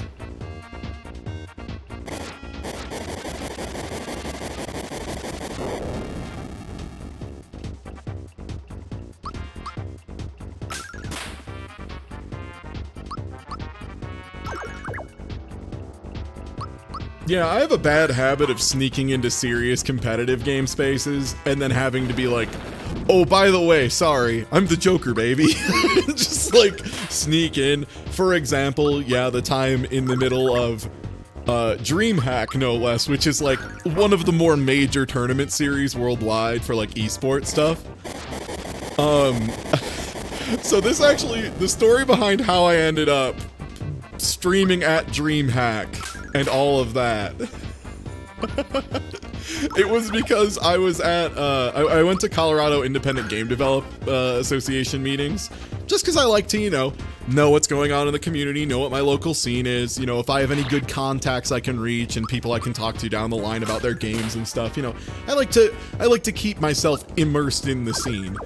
And, so it just so happens that the guy who was like bringing DreamHack over to Colorado was there, and we got very intoxicated together. And then at the end he's like, you wanna, like, you're a streamer, right? Yeah, we're just trying to get a lot of streamers into a streamer zone, you should come do it. And so I did. And then everyone around me was doing like PlayerUnknown's Battlegrounds and League of Legends, and not Fortnite, because I think this was a little bit before Fortnite Battle Royale was a thing. I want to say this was before Fortnite Battle Royale existed. Either way, it was like a wall of like 8 streamers, just alcohol, haha, you underestimate me, friend. But in this huge wall of streamers, all doing big esports stuff, and then in the middle, on one of the monitors, you just see Pet Sports. And me playing it very seriously. And it was so funny, because I was like playing in the middle of a convention center. Just playing in the middle of a convention center, and there would be people walking by, and, seeing all of these different, like, esports people playing their game super seriously, heads down, not really doing much. And then in the middle of this huge group of very serious gamers, you have King Jackass just being, like, getting really into it, being like, come on, puppy, come on! Like, really going ham. Oh, it was so funny. It was so good. And then, yeah, that was the time I did Sonic 06, but whenever I made a mistake, I had to, it was take a swig of habanero hot sauce and then also take a big old bite out of a habanero. And, that sucked. So yeah, I never got the bright card, I'm an idiot. I forgot. It's fine. But yeah, that was just a super good time. In general. Strong recommend.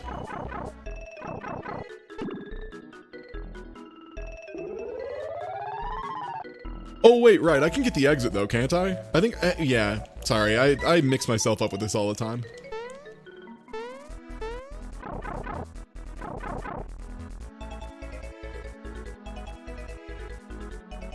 Akazemi was way meaner. Yeah, I forgot I can totally do it, just not go into the casino. Yeah, the hot sauce speedrun was so brutal. The number of times I've like put myself in severe physical pain while playing Sonic 06 is more than 0, which I feel like is probably what the number should be.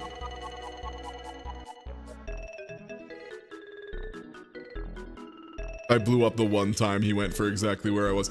Akazeme was probably the worst one, because Akazeme was just stuffing my face full of ground cayenne pepper. Like, no food with it, no anything with it, just fucking hot dust.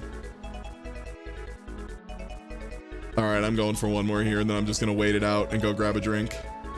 Okay, I'm just gonna go grab a drink while this guy gets his stuff together.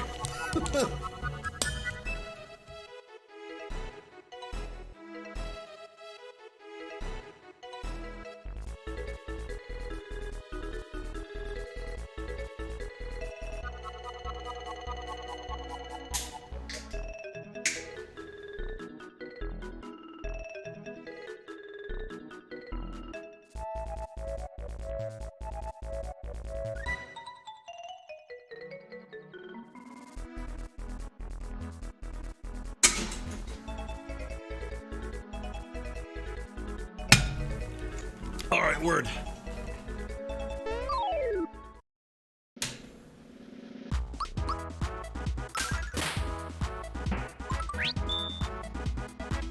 And yeah, the red cayenne, but just taking dry cayenne pepper and just eating it like that was so brutal. So brutal. Oh my god. Like, I'm almost never bothered by hot stuff in general. And that was one of the times that not only was it just like viscerally unpleasant to just repeatedly put sand in my mouth voluntarily, it also was to the point that I was like, my nerves were shaking. I could feel myself being like physically rattled by it, which is rare. But it turns out at some point, you know, it is a neurotoxin.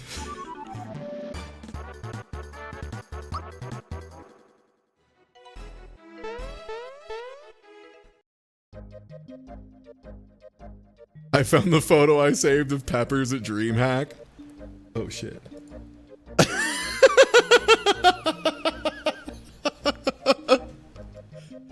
God, holy shit. You know what? I know this probably isn't the right thing to take away, but like, man, my arms have gotten fucking huge since then. Holy shit. I didn't realize how much bigger my fucking arms are now. Hot damn.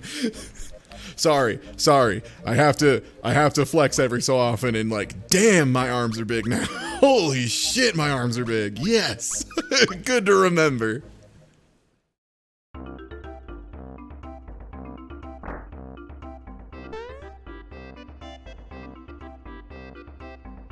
Who hurt more, the peppers for you or Ryudo's push-ups?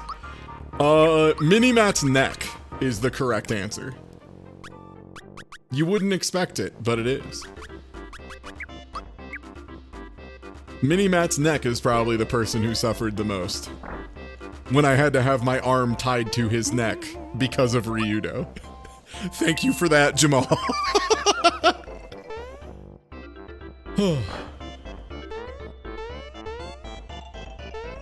Yeah, I feel that, Clawblade. Like, the only way I've managed to keep it up is by, like, taking on a really, really intense workout regimen for strength stuff. Doing BFR is brutal, but the results are worth it, usually. Wait, what? That was at the, it was at the fundraiser tournament that, Colorado's been doing for a real long time. And I was announcing it with my friend Mini-Matt, and we had donation incentives, and one of them was Mini-Matt was gonna keep putting on additional ties repeatedly for every like so many dollars that got donated. And by the end of it, Matt had like 12 ties on, not realizing that this was a tremendously bad idea, because that basically meant he was wearing a like 5-layer silk scarf.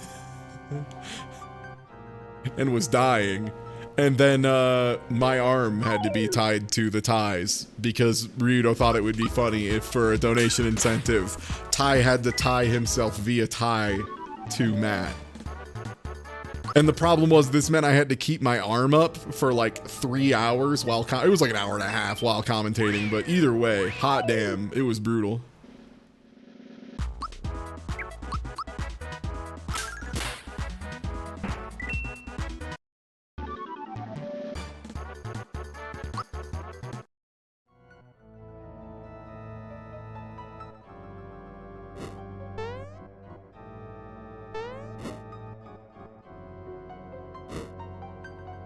There's one more guy, isn't there? Yeah, there you are.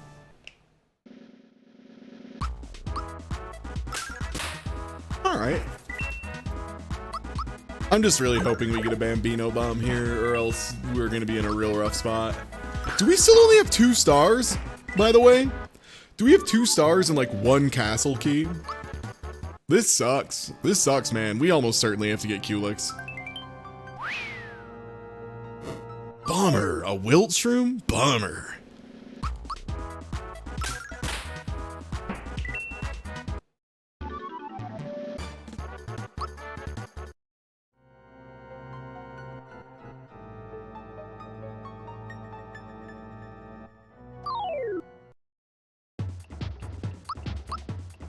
You know what I just realized too?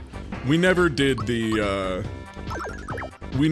mimic in Caro Sewers. I just completely forgot to do mimic, I think. So maybe that'll be one of the stars? That would be nice. That'd be pretty chill, I'd like that. Oh, we did. Well, no, that was, Axum Rangers was the boss, right? They were the boss of Sewers, not the Mimic. Or was the boss of Sewers a different thing? Was there a separate boss? I don't remember that. Because I know we did one fight down there. I don't remember the second one.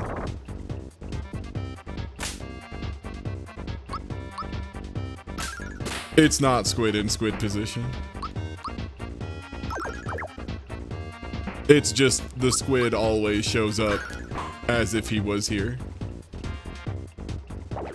Yeah, Squid is hard-coded to require this background.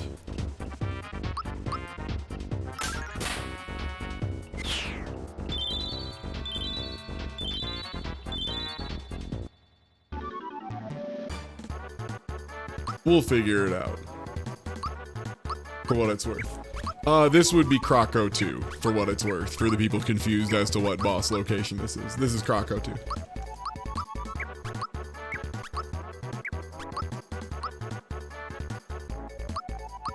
We unfortunately still don't have access to Punchinello, which is kinda what's making me worry.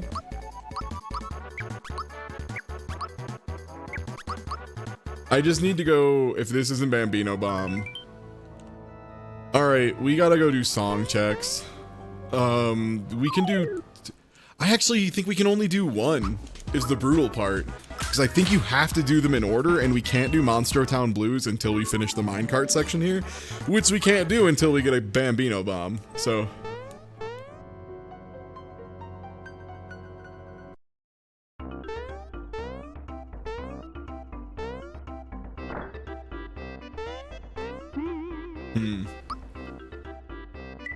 Alright, well let me pull out the image.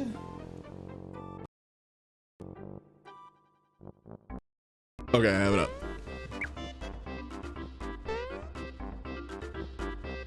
There's a real non-zero chance I hand the cricket pie and we get the Bambino Bomb, which would just be super rude. Because that would mean literally the only way to progress in this would have been to walk in there and walk back out. Which is like worst case. It's being forced to leave. What? Oh, what? Well, I guess it's money. I can probably go get that lazy shell for Gino now.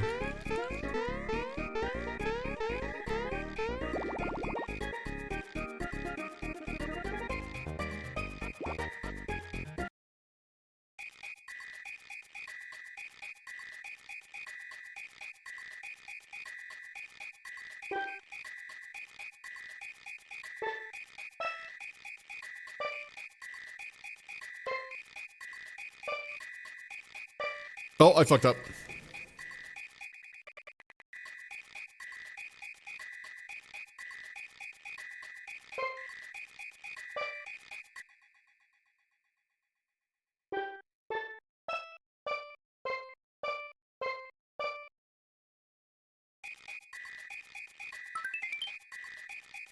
All right, well, we have both castle keys, so hey, that's something. That's something. We can actually do shit now.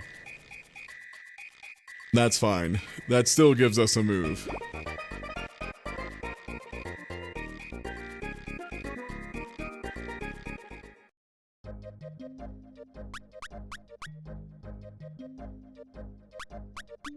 There is one other location I haven't checked too. Let's check the pipe vault. Yeah, we got Castle Key 2 really early. It might have been under Mario's bed. If I remember right, it was like comedically early.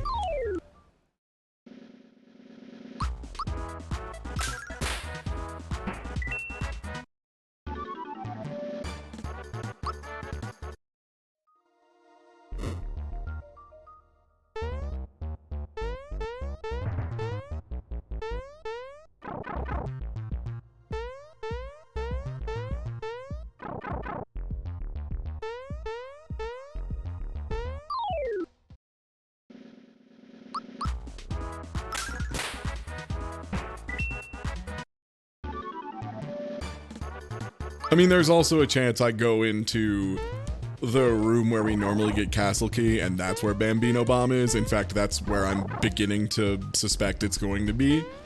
Largely because that's a huge pain in my ass. So, it makes sense that it would be in the most annoying shit. Ah.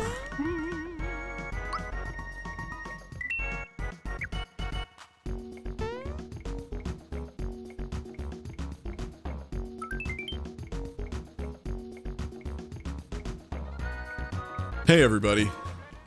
I fucking hate Yoaster Isle. I fucking hate Yoaster Isle. I hate it so much. Yoaster Isle sucks. Alright, let's do this. And then once we're done with this, I can go do the other two Todovsky songs. And then we've got Castle Key, so we can blow through that. And then at that point, we'll probably be high enough level to just face tank our way through Culex, if nothing else.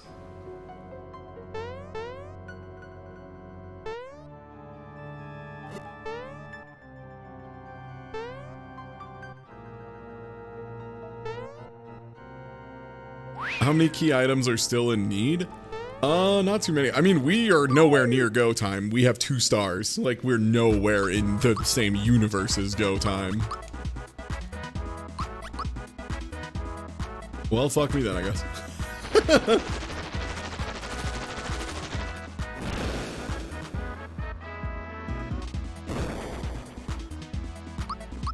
I mean, I'm sure someone's made a tracker. I just don't need it. This game is like pretty linear all told.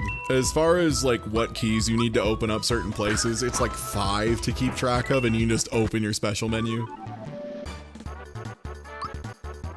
Well, the big thing we have in our way that's keeping us from progressing is there's a Culex in the way. And he's blocking 3 boss fights, which probably is like 2 stars. If I were a gambling man, it's gonna be at least 1.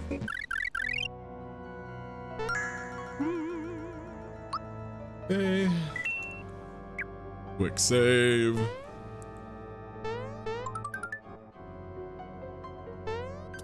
Okay. Well, we know where all 3 of the factory buds are. This should be very easy.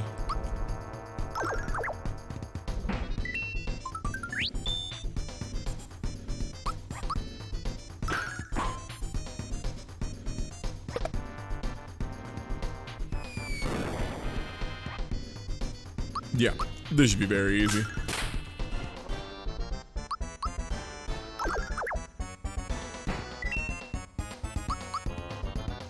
Okay, so the big reason I want to do this, A, it's a boss check, you know, and you never know where stars are, but B, after we do this, yo, thanks for the follow, Hollowed Hymns. After this, yeah, of course, that's star 3. So we can do the other 2 Todovsky songs. So it'll just be some good key item checks. Might as well blow through it. I mean, the big thing with Squid is just anything that has really, like, would be a nightmare with a ton of health. Specifically things that do a lot of high base damage magic attacks over and over are a problem, because the base damage is so high that it doesn't matter who uses it, the spells are still dangerous.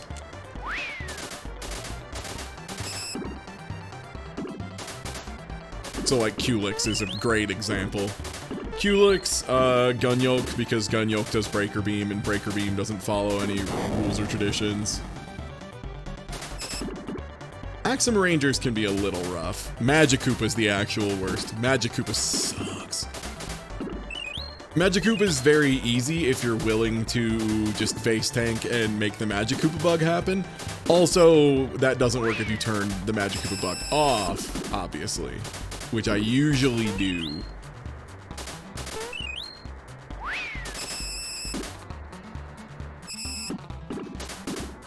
Oh yeah, we have the shiny stone an hour ago. No, this doesn't open access to Kulik's room. We've had access to Kulik's room forever. We got that way back. That was from the shop in Frog. All you need is shiny stone.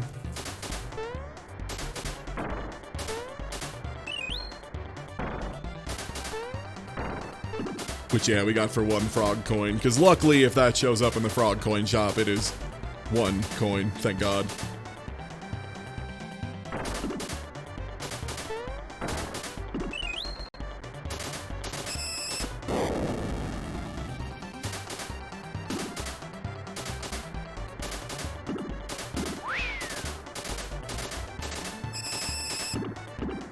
Yeah, shiny stone is randomized, same as everything else, so it can just be wherever. I think it's always available at the vanilla location for what it's worth. Oh, I didn't pay attention, missed that. Well, he's not mandatory. He's just probably mandatory because all we need is 6 stars. If we find 6 stars and none of them are behind Kulik's or Johnny location or that Mimic, I've had runs where I just don't have to do the ship. It's just super rare. Yeah, I think it's always available there because you can enable like requiring Kulik's location, like having that be in the pool. So you can always buy it randomly. But yeah, ship has 3 bosses, so it's pretty likely. Unfortunately, the first one is Squid, so... And especially considering we're only at 3 stars and we have already checked Star Hill. Not super likely. We could go see who's in Kulik's location. I don't think that's going to be a helpful piece of information, but we could look. Oh yeah, factory warp should just always be on.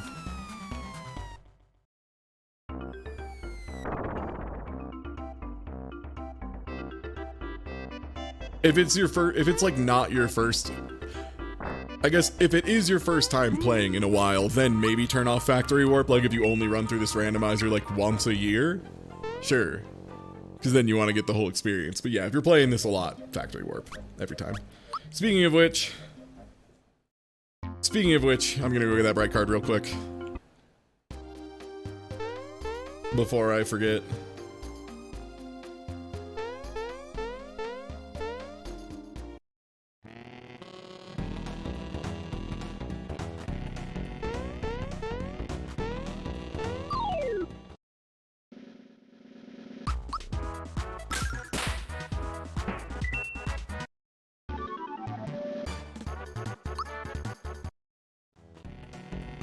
Yo, Booster Tower is so good.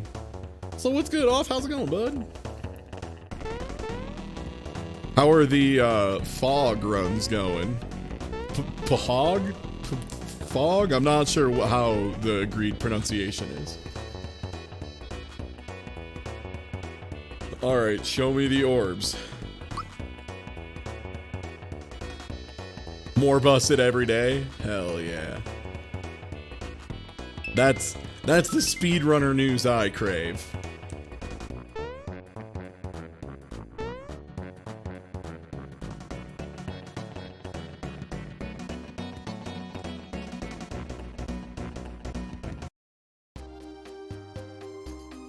Wait, actually, I'm gonna check that before I go, just to see. How's the rando? Rough today. We're getting some real rough pulls. The big thing is we got Kulik's at the Squid location, which is about the worst you can do. It's basically, what if the super boss showed up comedically early, actually gated progress, and also had the most health of like any boss in the game? It's not great. Not great. Not great. Not what I would. Not what you love to see. B-Tub Ring is half damage elemental, so it's still nowhere near as good as Attack Scarf. Unless it's full elemental immunity. And even then, you'd be amazed how many of those spells are secretly non-elemental. That you just wouldn't expect to be non-elemental. Is the randomizer balanced? Yeah, stuff scales. There are still... The thing is, it scales, but there's still some encounters that even with the scaling are like super messed up difficult. Largely because the way magic works in this game is you have a base magic power of a spell, and then it adds your magic stat on top of that to calculate the damage. So in the case of Culex has a bunch of crystals that have access to a bunch of really strong magic like Darkstar, and Darkstar's magic power is like 80 or something. So even if a Goomba uses Darkstar, it's still incredibly dangerous.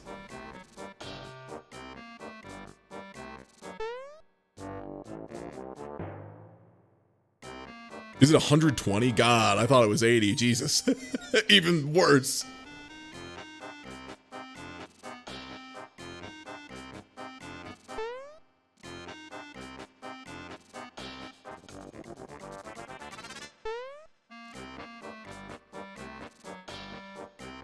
It's 160 according to the guide I have open.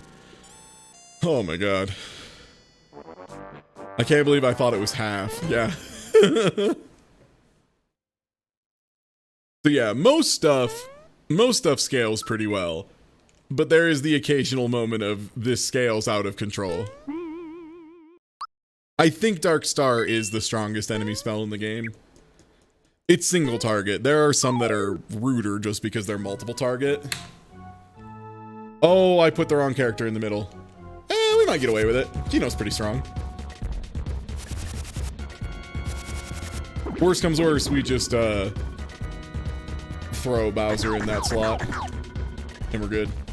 We should be fine.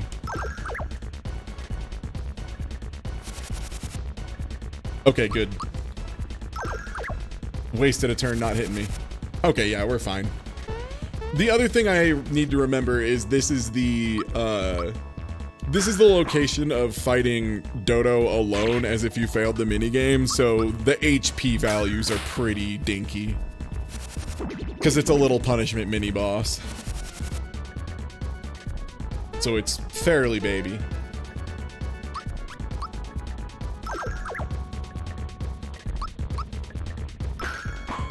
So let's get this bird out of here. Okay, bird's done. Bird down. Welcome to the best show on television. Oh. Okay, not too much damage. Also, thank you again for your work on the BizHawk Shuffler. Cannot overstate how refreshing it was on a weekend where over the course of 4 days I had like 18 different tech issues and things that took literally over 20 hours to try and fix. It was so nice being like, okay, I remember last time I tried to use this, it was a real technical nightmare, so I put it off till last because I know it's going to be hard. And then I opened it and was done in like 2 minutes. And I was like, oh, shit, man. Oh, I actually get to relax for a minute. That kicks ass. Yeah, it works really, really easy now. You did a fantastic job, bud.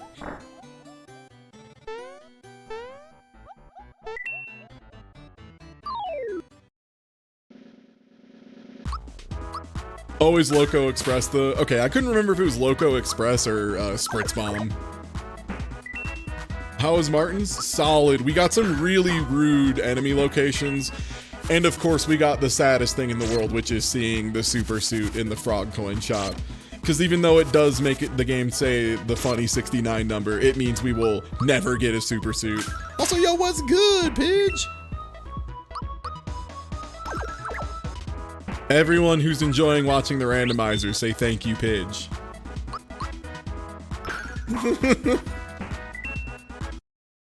Super suit is item ID number 69? My god. My god, I'm learning more about my favorite game every day. And this is why we say thank you, Pidge. Because we all get to learn so much.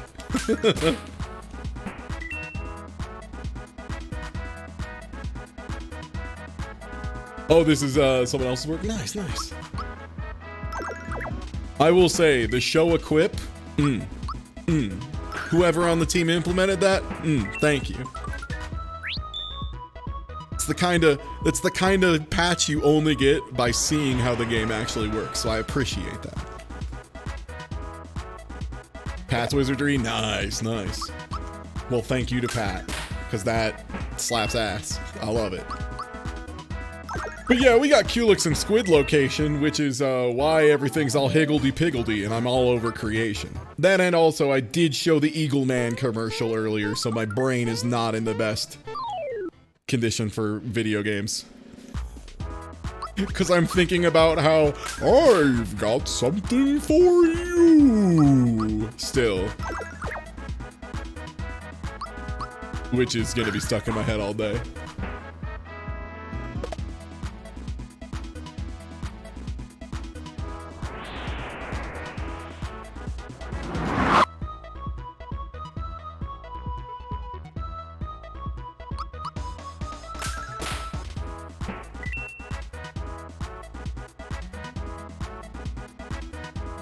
Sorry, one sec. I have some... Wait, hold up. Oh, you know what? There's something going weird on, Let me see if I can just take care of that and, Alright, well, anyway, back to your regularly scheduled Super Mario RPG. And yo, thanks for gifting out a sub to Pidge. I've got something for you! Yo, off. That ad ran all the time in Cal City where I grew up. That ad was on all the time. Thank you for gifting a sub out to Eagle Man. Finally, someone has something for Eagle Man. But yeah, that ad ran all the time, non-stop. That and Menards. That and Save Big Money at Menards are like two of the things that probably have influenced my humor the most, for better or worse. Yo, thank you for the bird still. I've got something for you. Look at those low rates.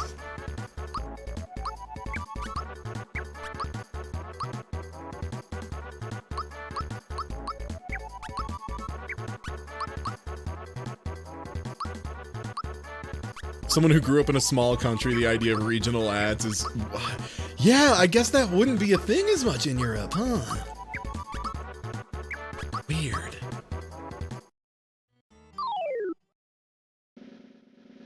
Oh, Menards is still around for sure, yeah. I wouldn't be surprised if they still don't run that original jingle.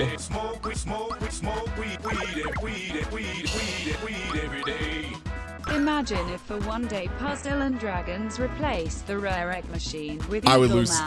$200 on the spot. I haven't spent money on Puzzles and Dragons in probably like 4 years at this point. I still play it all the time, but I haven't spent money in ages. But for real, if they put in an Eagle Man rare egg machine, I probably would spend a stupid amount of money. Oh, what's good? I just pulled a 7-star The General. Good news, everybody.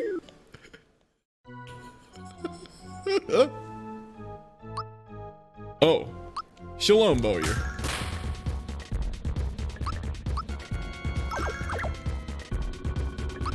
Like, why would you ever try and improve upon... Yo, thank you for the hype train bits.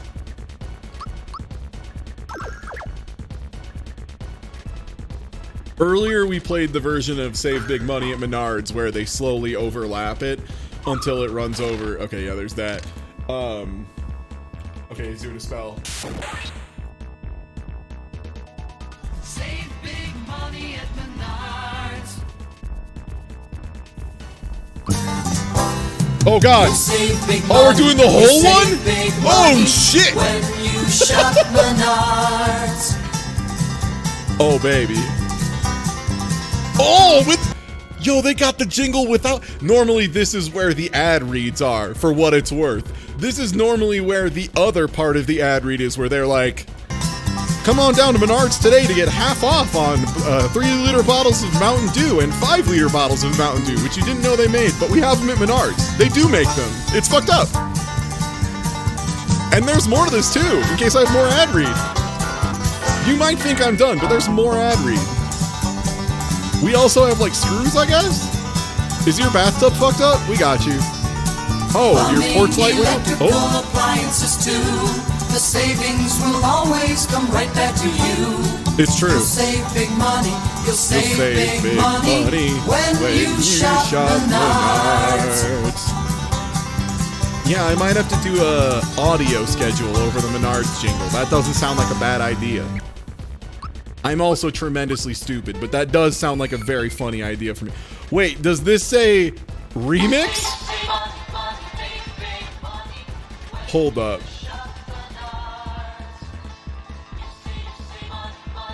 I'm sorry. Did someone remix Menards? Bro.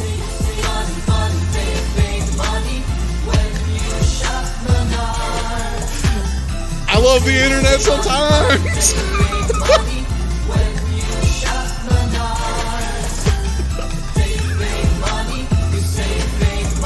I live for this, man.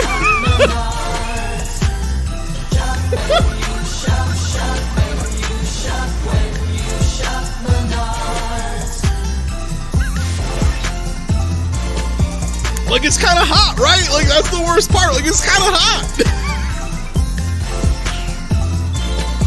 Like, it's kind of tight.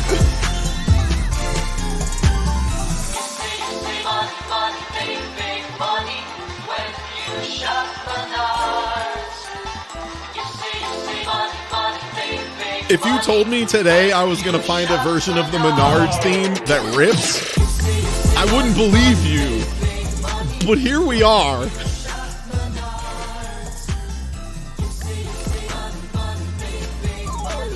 Yeah, damn, this might have to be like the new 4-year alert or something.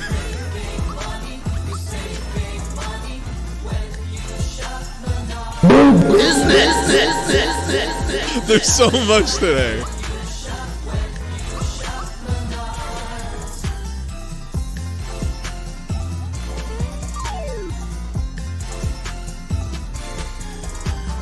This is awesome. I'm sorry to everybody who's not an American Midwesterner and is just sitting in bafflement at my joy of this remix of a really shitty radio jingle, but like, you gotta understand, this hit's different for a country boy. This hit's so different for a country boy.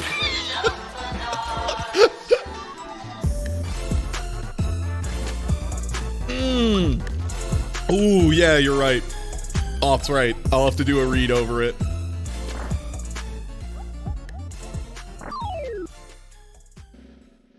Man. God, that fucking rules. Ugh. I guess I'll play Mario RPG or whatever now. Sorry, I just ascended to the next level, and now I'm just back. Now I'm just back in Mario. Like, I just unlocked a chakra, I think. I'm pretty sure if I looked at my eyes in the mirror, there would be like an extra swirl or another dot or something. If I was a Naruto, I would definitely have a new ability after that. Can you imagine how much big money you could save, chat? Unbelievable. Damn, I can't believe now I'm like low-key a little sad that I can't go to Menards. Like, I'm just thinking about like, I can go for a Menards trip. Also, for the record, for what it's worth, that joke about like 5-liter bottles of Mountain Dew that you didn't know existed is actually based on something, because I did have a very similar experience to that. But it was a bottle of Gatorade. It was the biggest bottle of Gatorade I've ever seen in my entire life, and I bought 3 of them because we were all very hungover. And it was on that day that I decided Menards was heaven, because they did have all of the things I needed to cure what ailed me, which was a tremendous hangover, mostly. It was like a 6-liter bottle of Gatorade. It was nonsense. It was so nonsense. It was so big. Oh yeah, no, I've seen 3-liter bottles all the time, especially of like generic brands. Oh yeah. Oh yeah. Whatever the local store brand was, you could easily expect to find a bunch of them. Absolutely.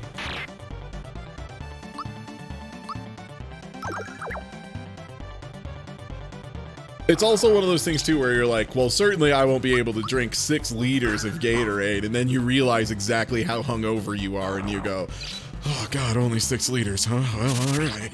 I guess it's okay.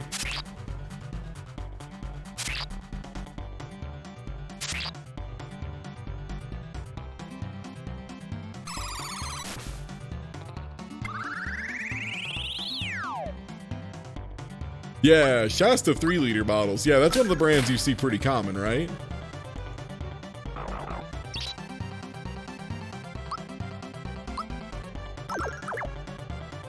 This is a weh-weh. Damn, now I'm still thinking about the weh-weh. I can't believe this has just turned into Regional Store Appreciation Station stream, but here we are. Yo, thanks for the resub. May the blessing of Menards be upon all of you today, and may you all save big money. Wherever you are, regardless of your vicinity to Menards. This is a wah-wah. Thank you, Valdorian. Yeah, we were talking about Piggly Wiggly, too. There were like a couple Piggly Wigglies in Chicago. And that's where my awareness of the Piggly Wiggly comes from.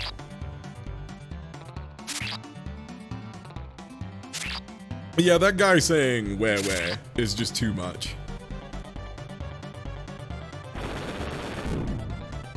Also, we've got like a bunch of come and goes here in Colorado, but like the brand guy is like a little too aware of it in a way that's not really fun.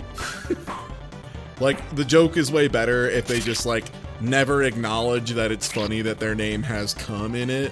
Like it's K-U-M. It's funny as hell, but you can't know that it's called a come and go, is the thing.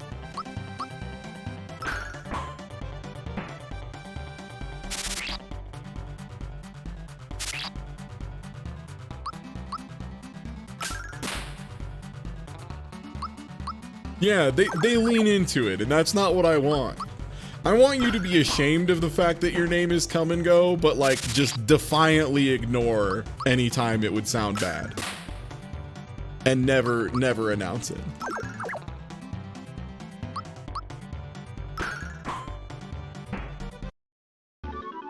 Exactly, the shame is where the laughter's born.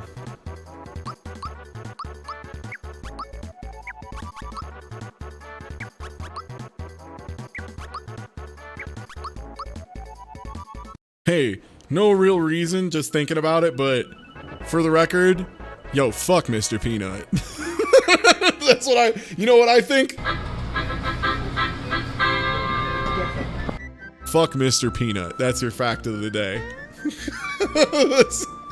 that's your Thai Tuesday fact of the day. Fuck Baby Nut. Fuck Mr. Peanut. Fuck Teen Nut. All of them. It would have been better if Mr. Peanut stayed dead. I'm glad we all agree on this.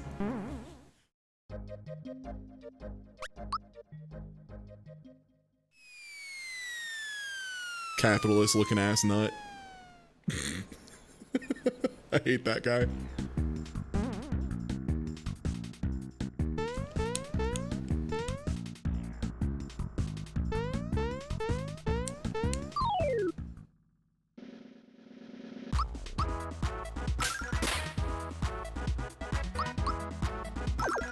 I still can't believe Baby Yoda, aka Glup Shitto, got canceled because he ate a rare bird and then got launched out of a t-shirt cannon at a Kansas City football game.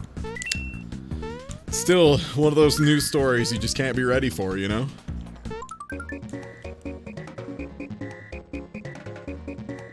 24-hour news cycle, though, you know, it comes and goes in a flash. Thanks for the resub. And you just hate to see it happen. Thank you, Tesby.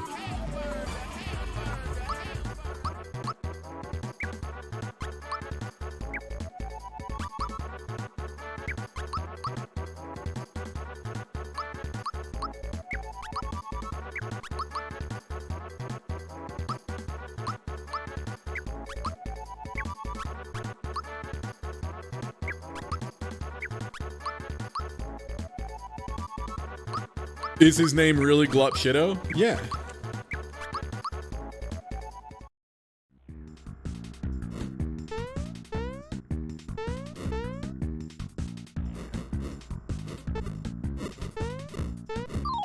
Oh, I hate touching an orb.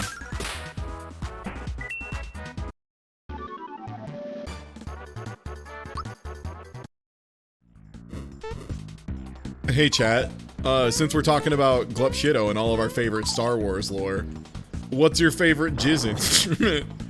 If we're just gonna get back on this topic, let's talk about my favorite topic. There are two of them. It's Bigger Luke and jizz. If you ever want to make every Star Wars fan stop talking to you, just start talking about how much you love jizz music and refuse to stop calling it jizz. Yeah, Jizz Whaler is a classic. Jizz Box is a classic. Plume Sounder, beautiful. You know what? Let me pull up Wikipedia, the Star Wars Wikipedia, and read the article on jizz. Wookiee jizz. This should be fine. Oh, I almost misspelled Wikipedia. Oh wow, I just hit spacebar so hard it just popped off of my keyboard. That's how much I need to know.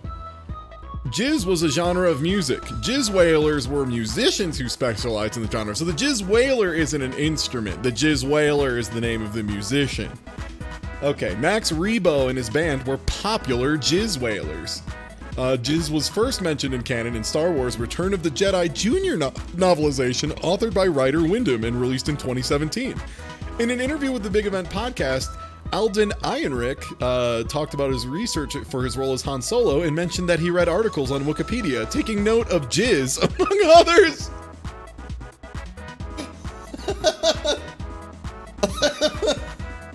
Well, can I get a list of jizz instruments? Is that on here? Oh, there's legends. A jizz band without a bith has its work cut out for them. A jizz band without a clue horn should find a new gig. A popular saying among aficionados of jizz. Jizz was an upbeat swinging music genre, most notably performed by Figrin D'An. I'm sorry, this dude's name is D'An, D''A''N, D'An. It's me, the jizz musician, the famous jizz whaler, D'An.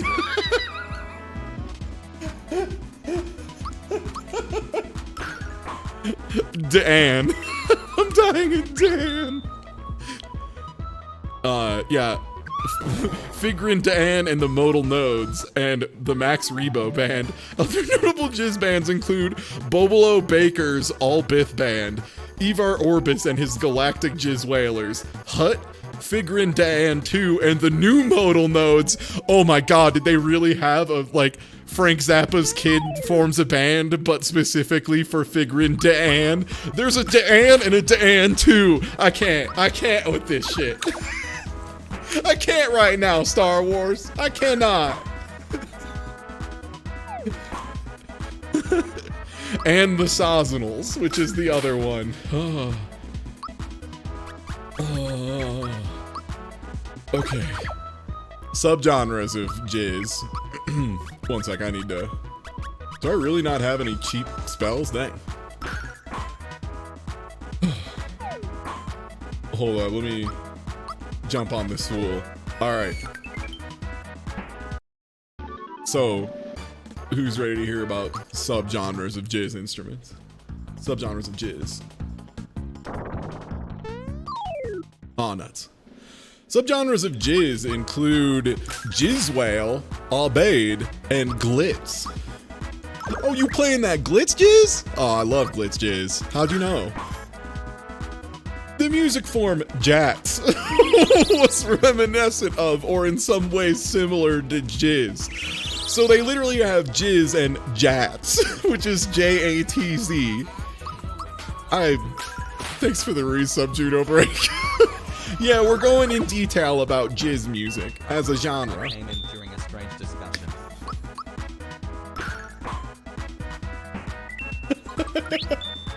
Alright, so instruments. We have the bass viol, which almost sounds like a regular instrument. We have the band fill, the the clack beatbox, which damn man, clack C-L-A-K space B-E-E-P-B-O-X. So beepbox, clack beepbox. Oh, they're just making these harder to pronounce the fuck with me at this point. A Durinian Beshniquel, which is a hell of a word they made up. I like it. Fanfare, the Gassan string drum, beloved by all. Oh wow, I have a ton of money at this point. It clacks, it beeps, what do you want?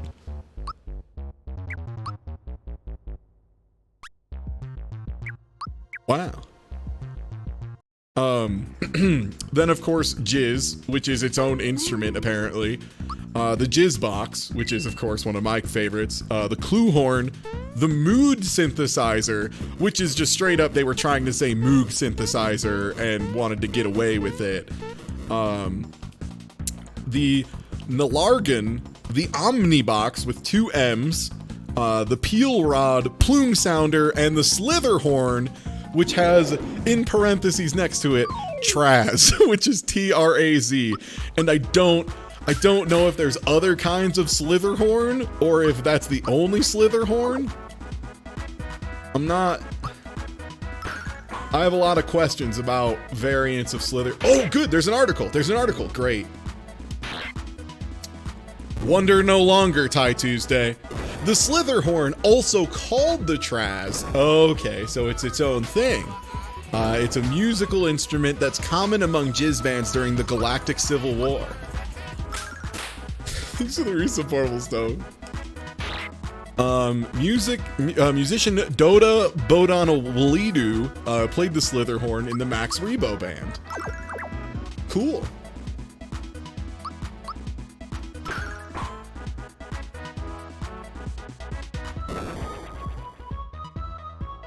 Was jizz the music of the Resistance in Star Wars? These are the mysteries.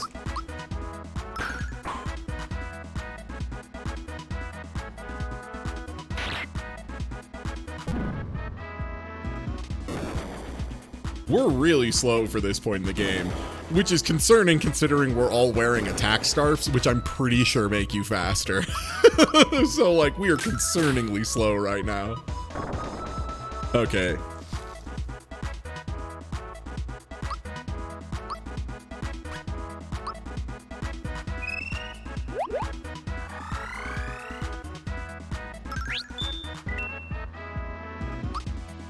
I'm just imagining the intro sequence from, is it Gundam Thunderbolt or something like that? The one where it opens with all of them just like drumming jazz inside of their Gundams and stuff. It's just a bunch of Gundam pilots who happen to love jazz a bunch. And I'm just imagining that, except they're just playing the Cantina music. Thunderbolt is the jazz theme Gundam? Yeah. So I'm just imagining the opening of Gundam Thunderbolt, but instead of it being this super good jazz that's just sick as hell, God, Thunderbolt's cool. Instead of that, it's just... It's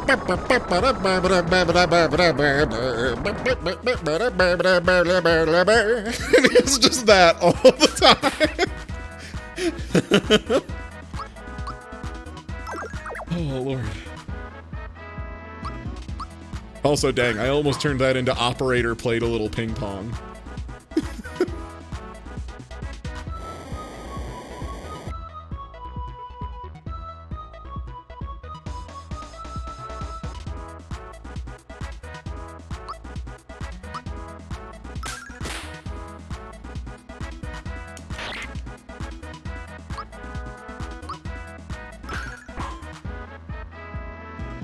How are you not dead yet?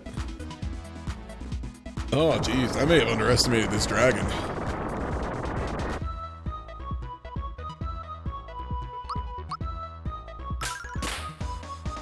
Come on, you have to have one hit, right? Okay, there we go.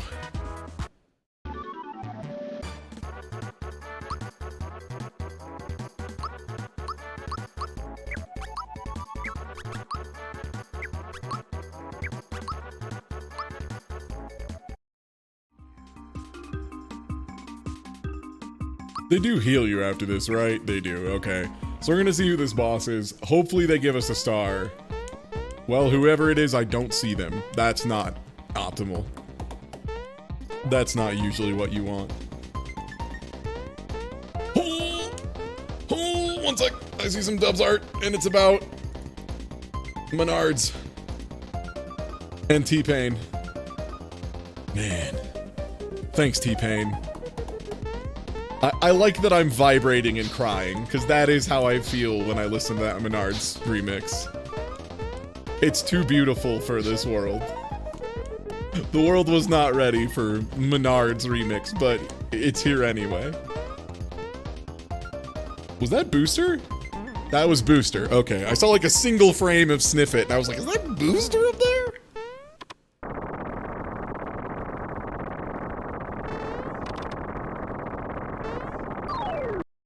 That shouldn't be too bad. The thing is, Booster doesn't have any really dangerous multi-target stuff. I do need to find pick-me-ups at some point. Probably after we beat the ship, I'll go search far and wide for pick-me-ups.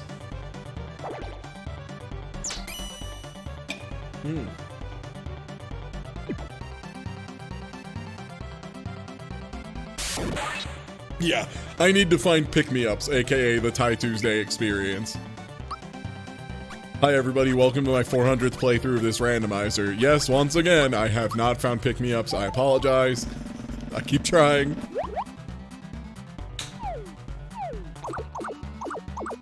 Smoke weed every day, weed every day, weed every day, weed every day. Smoke weed, smoke weed, smoke weed, weed and weed every day. Hey, there's no shame in loving jizz. And yo, thanks for I have a feeling that word was jizz, right?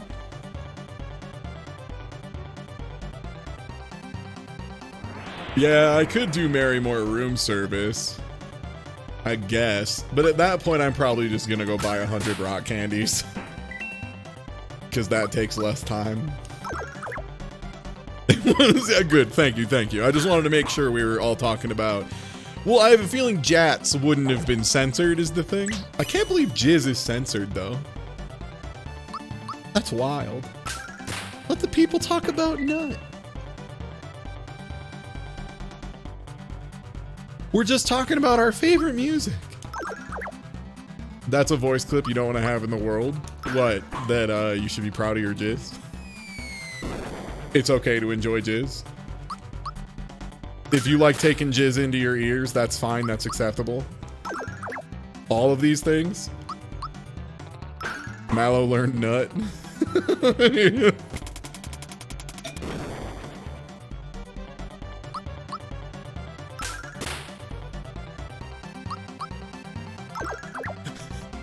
Look, I've had to tell my guests on Cyber Couch a couple times. Don't worry about it. As long as you don't say anything that's like racist or hateful or bigoted or shitty like that, you can say what you want. I don't care. Like, you can get as blue as you need to. If we're gonna talk about Rayman dick theory of whether or not Rayman's dick is still attached to his body, that's fine. I don't mind. That's not racism.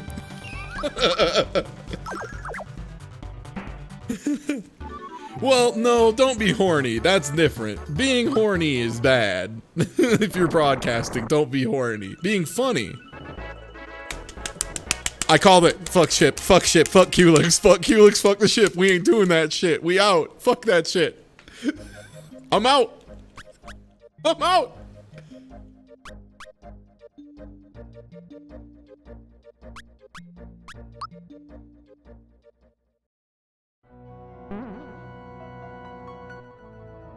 Horny and funny is a careful line, and I find most people that try to walk it end up getting outed as terrible sexual predators within a year or two. That's just been the running what's happened online. So I recommend just don't do it.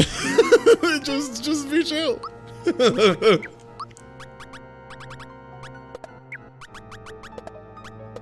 All right, Gino hits like a truck. Let us go. Yeah, that's the other thing, is it just makes a lot of people uncomfortable. And is rarely as funny as people think it is. Alright. No. Nope. Portable stove, nope. Just random chance. Just randomization, baby. That's... Nope. The Culex can absolutely have a star. If you allow Culex to be in rotation, he's the same as every other boss. Alright, let's see if we can defeat this very dangerous level 1 chest.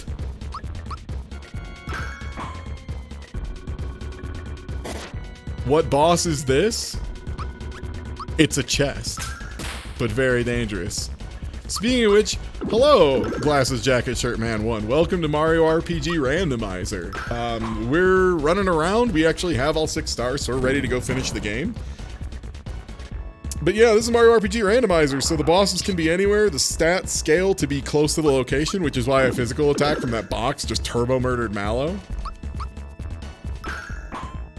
I wish this was ship chest. No, friend, this is the chest in Bean Valley. This is the really mean one.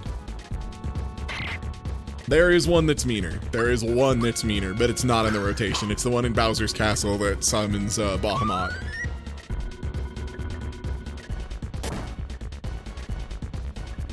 And yeah, we're super gonna die here.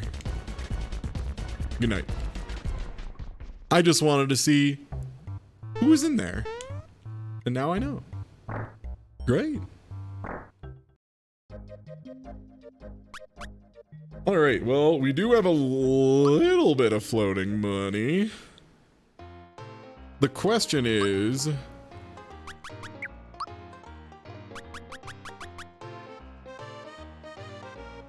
like, we're in pretty good shape for gear.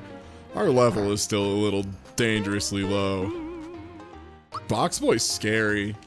Box Boy is scary. Like, just the fact that he brings out someone who does the party-wide sleep spell. No thanks. No thanks. None for me.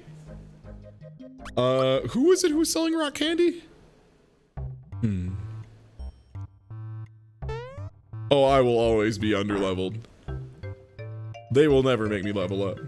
They can't do it. They've tried. Well, it wasn't here. Oh, does Hidan counter attacks? I didn't know that.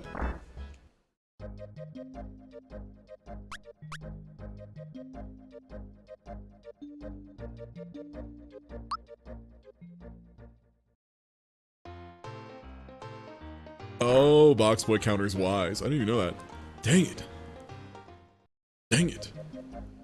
If Box was a necessary fight, do you think I could do it at this level? No. No. No, I don't think so. No, I'd probably be fucked. I might be able to do it, but it would be a lot of like very specific planning and playing. And luck on top of everything else.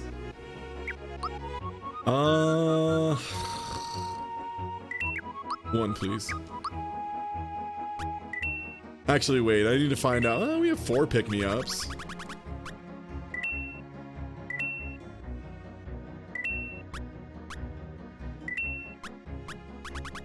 Yes, yes, yes.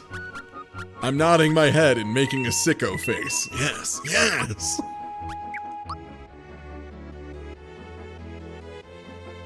Oh, you finished documenting every timed hit in the game? That's wild. All right. Well. Anyway, here's Wonderwall.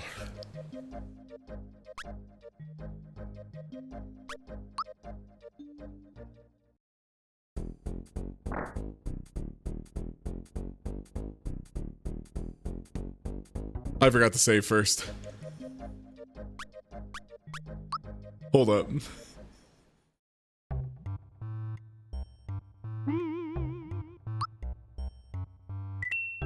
How to time Gino's charge move? Okay, so what is it actually to do it correctly? Because I always thought it was just hold Y until there are 3 stars on screen and then let go. If that is not right, I have no idea what. Yeah, go ahead, pitch. Yeah. Always, friend. That is exactly it. Okay, tight. Oh, all right. I'm gonna be right back. I'm about to pee my pants, and then we're gonna go fight Smithy. But first, I need to pee my pants.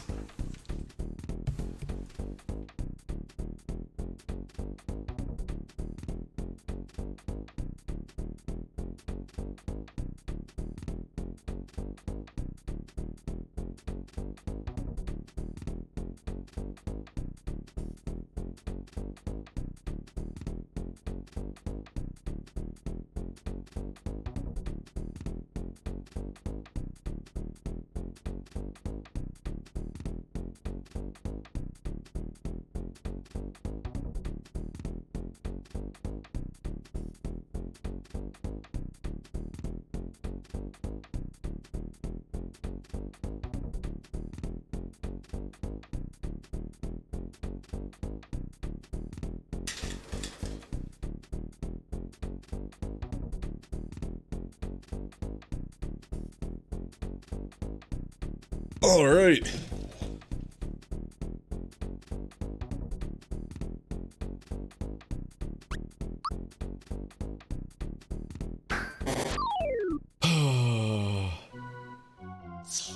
This one's probably gonna go bad, team. Just as a heads up, I don't think this is in our favor.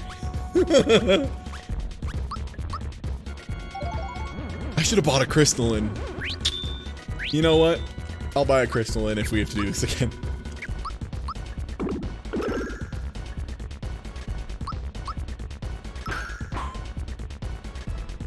Damn, you pee fast? Of course I pee fast. I got fish to catch. Oh god, sledge.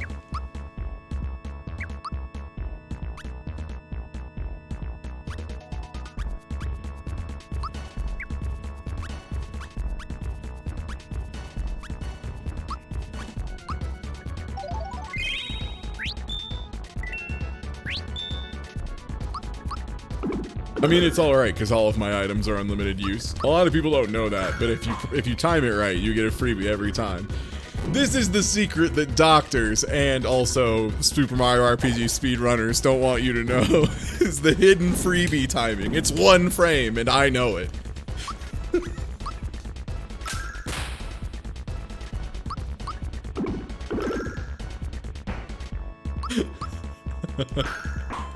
I do have to start saying 1 frame Link because I've gotten shockingly good at doing a 2 frame maneuver. So I have to start making my theoretical impossible things more impossible. Oh man. I wish I had any kind of AoE heal.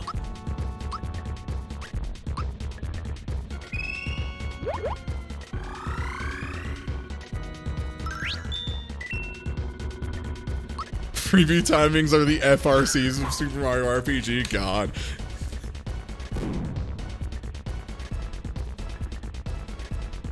Yeah, imagine if a video game expected you to hit something in a 2 frame window that was variable relative to the first input, depending on how early or late the input was. That would be unbelievable. How could someone in good conscience expect a human being to do that, I say, crying as I miss 3 Gunflame FRCs in a row.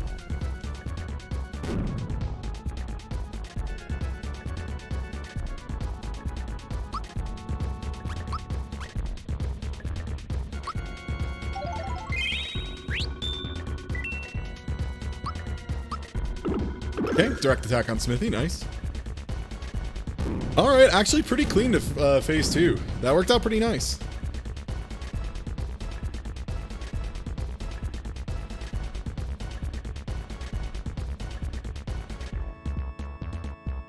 Yeah, for those of you who don't know what an FRC is, that is a term from Guilty Gear plus R. I'm sorry, Guilty Gear Accent Core plus R. Oh wait, actually it's Guilty Gear XX Accent Core plus R. There we go, sorry. Yeah, it stands for frick because it's really hard to do. It stands for forced Roman cancel. In that game, certain moves specifically have coded into them FRC windows. And you can basically cancel the move partway through it using 25% meter, but you have to hit it in the FRC timing. And the FRC timing for moves is super variable. Some of them are like 6 frames, which is huge. Like there's like one that Zappa, or there's one that Testament has to do that's like an 8-frame window, which in fighting games 8 frames is like an eternity for like timing stuff. Whereas, yeah, Soul Gunflame is 2 frames. There's no real reason for Soul Gunflame FRC to be 2 frames other than they decided my life should be hard. Smithy always woos.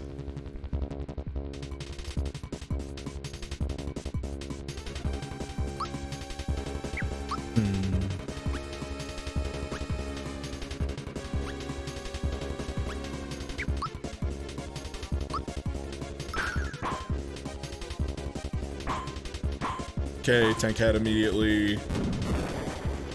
I'm actually gonna hope he goes for Magnum a lot. Magnum is actually really easy for this team to deal with. And by that I mean I have attack scarves on everybody, so it doesn't work. Which is perhaps the easiest it can be to deal with.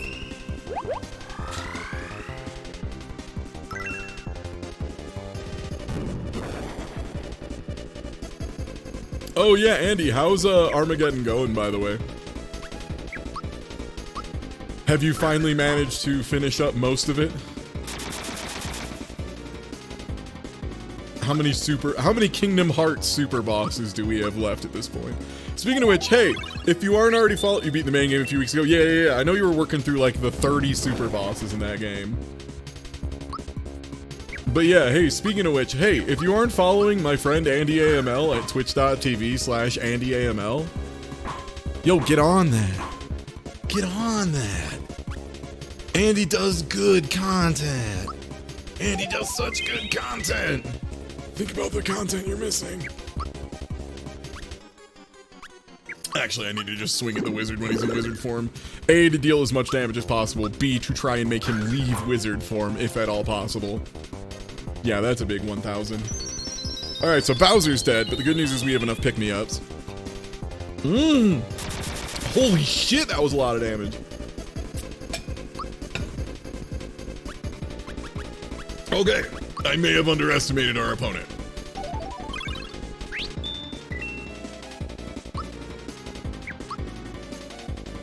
I think I continue to go in. Because I need him to stop being a wizard instantly.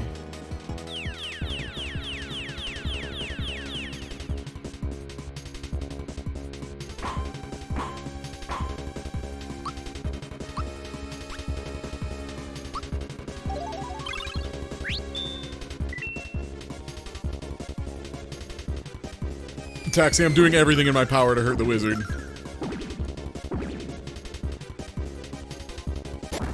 The wizard is very specifically causing me harm.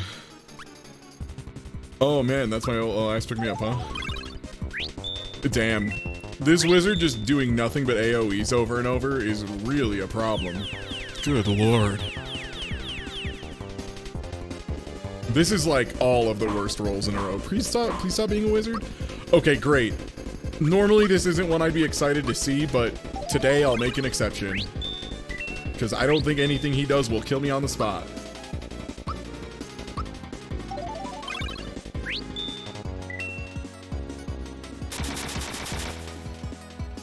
I didn't block it. I fucked up. Yeah, that green palette on Gino looks slick. I agree.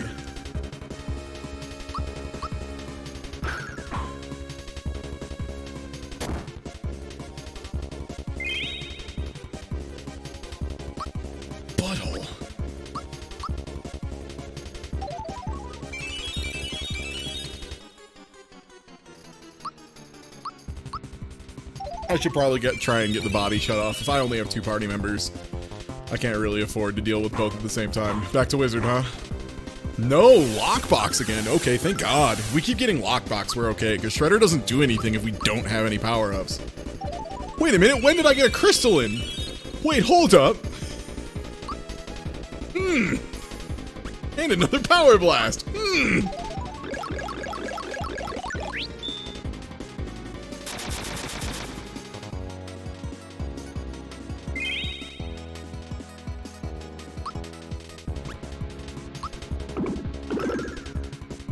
right, I got it off the Dodo statue game. You're right. I'm not gonna waste the power blast until this phase is done, because I don't want to get shredded for my troubles. Oh boy. Oh, it's just poison. That not big deal.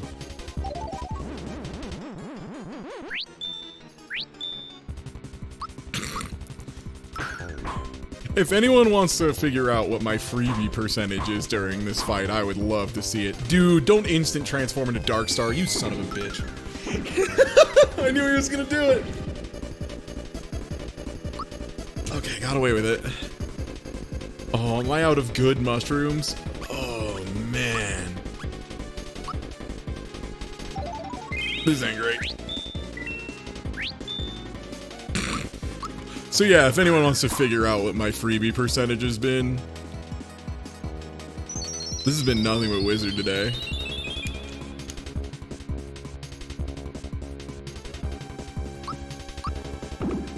Okay, so body's back on. I need to hit him out of wizard form. I don't think we survive anything else from this character.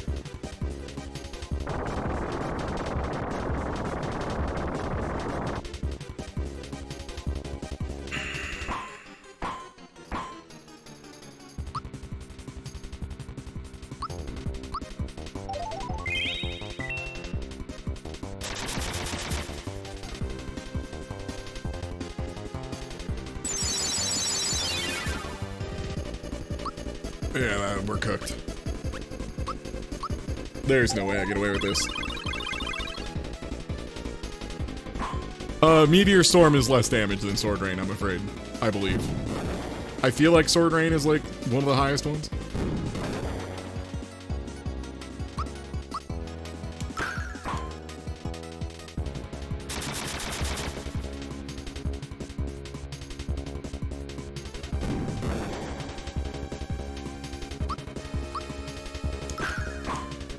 Sword Rain is timed with Breaker Beam. Okay, yeah, I thought so.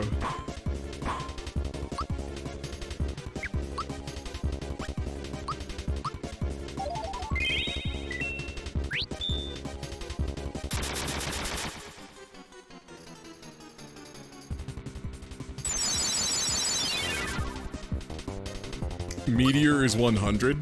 Okay, so it is actually higher.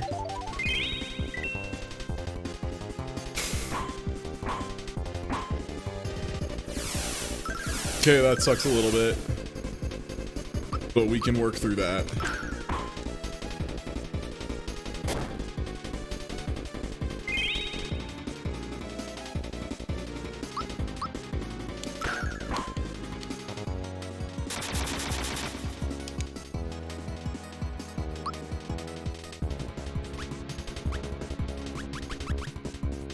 Damn, my luck finally ran out on that mushroom I needed.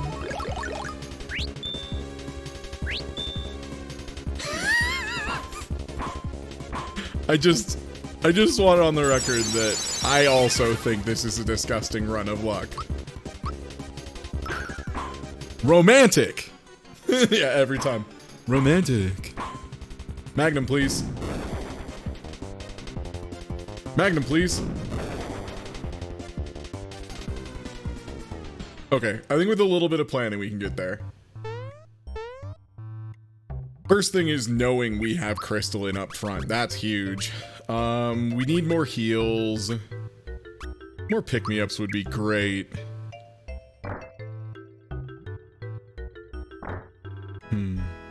Yeah, just knowing we have the crystalline is gonna be godlike right up front.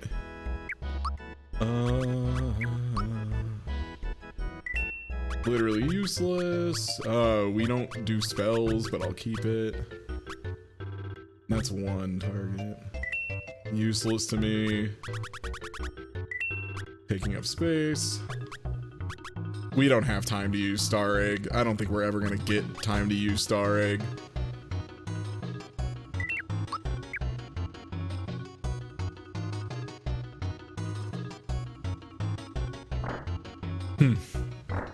So now we just need to figure out Where can I buy a pick-me-up?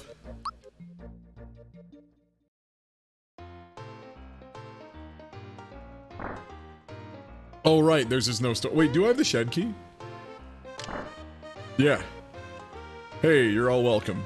I helped. Great.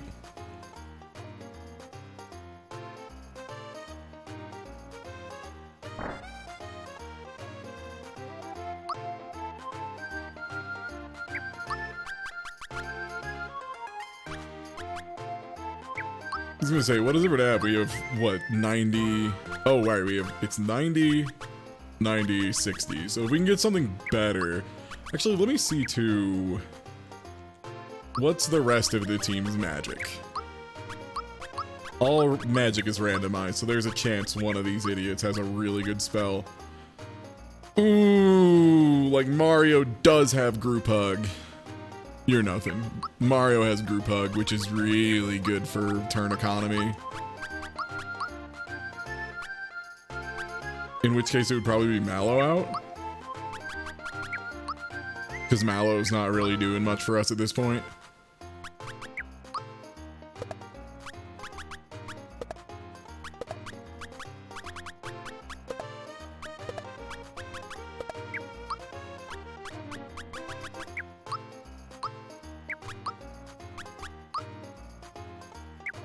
I have spell power, I think the same this time. I think I randomized who learns what. Looks pretty normal, yeah. And boost too. Yeah, okay. Alright, can you equip anything good? Was there a place to buy a frying pan? Or did we just find a good one?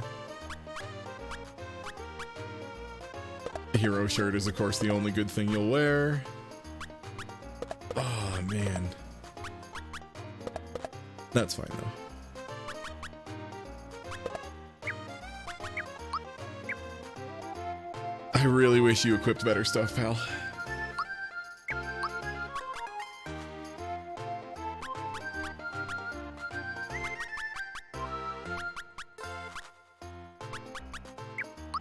So is everyone wearing top level armor? Except Bosswork, okay. So if I can find a best in slot that you will wear. Nope.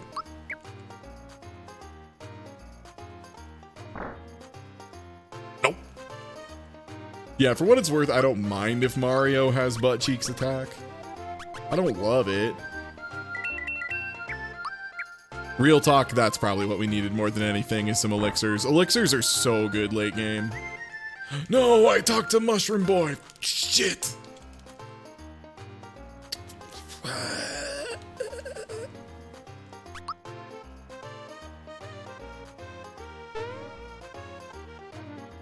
Yeah, was it a frying pan in Marymore? No. If I make the mistake of talking to that guy, I will always complete my conversation. It is my cross to bear. Hey dude, want to talk about mushrooms? I've got a podcast about mushrooms. Andy, the idea of someone having a podcast about mushrooms is 1000% just making me think about that guy with the big Tibetan brass bowl ringing it up. Okay, so yeah, we had frying pan here. If we could sneak one of those. Well, ice bomb's nothing. Those are single target, and we now have someone who's better than that. Could sell one of our rock candies. I think that's worth it. You might say, Ty, then why'd you buy the rock candies? Because I fucked up, man. Because I made a mistake. Alright, good. I guarantee you not only is there a mushroom podcast, I guarantee you there are 4. I am willing to bet there are at least 4, and only one of those 4 is specifically about hallucinogenic mushrooms, and the others are just people who are very enthusiastic about general mushrooms.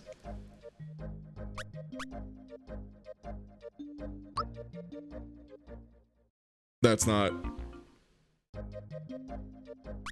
I'm gonna go buy more elixirs. Because I think elixirs are how we get through this.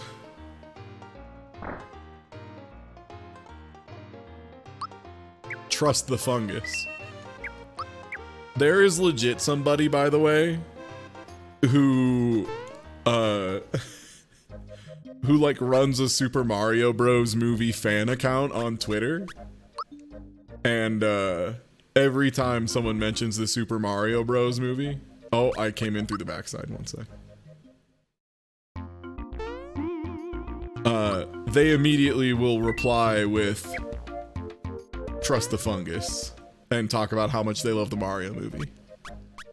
And I'm glad there's someone else on this planet more enthusiastic about the Mario Bros. Movie than I am. God, what a good movie. So much fun. Alright, let's try this again. From the top.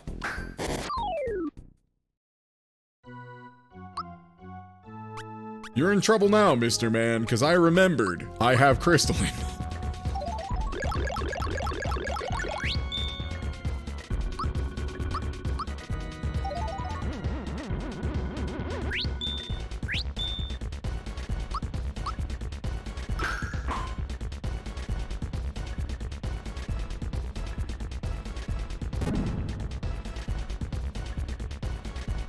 Oh yeah, remembering to do a crystalline is gonna make all the difference. All the difference. And I bet group hug just clears that. Yeah, beautiful.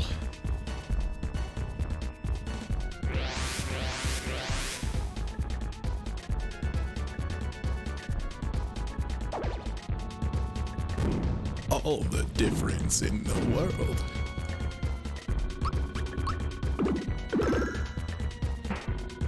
It is legit funny to me, too, to think about Half-Life with no connection to the X-Files. Because I did not partake in the X-Files growing up because I was too young. I was not in the demographic at all. Okay, so it looks like Mario's just gonna be healer. His damage is kind of booty. Like, we got rock candy, so it's fine, but it is kind of booty damage.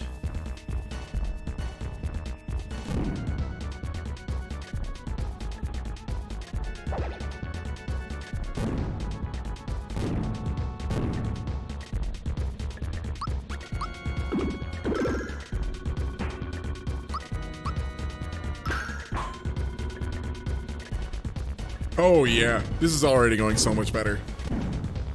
Yeah, that tag out was smart. Don't underestimate group hug. It's stupid. It's so stupid. Yeah, Mallow, that's kind of what I realized, is Mallow wasn't really doing a lot anymore.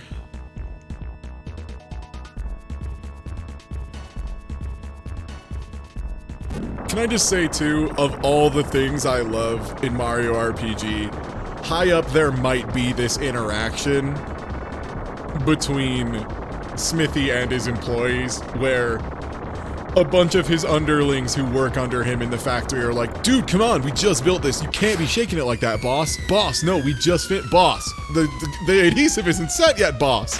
And then they just... The boss goes, oh, shut the fuck up, and keeps doing it and everything breaks, which is maybe the most accurate thing I've ever seen. Your blood pressure. Yeah, exactly.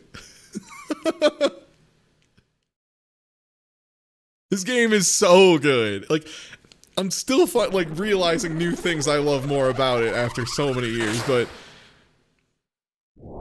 just because it looks like it's dry doesn't mean it's dry. It needs to cure. It needs to set up. It's a two-part, it's an epoxy, boss. Boss, it's an epoxy.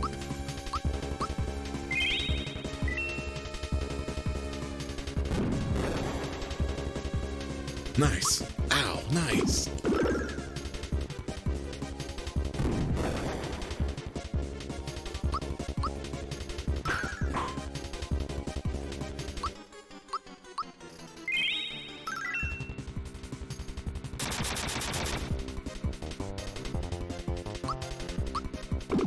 Boss, it's epoxy!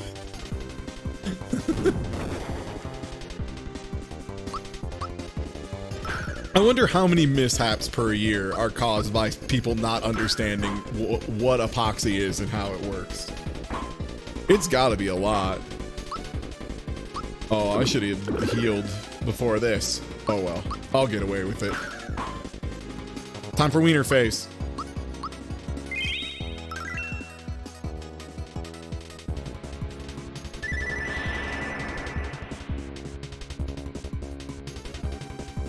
I don't know, Meteor Swarm looks like a pretty bad spell to me, chat.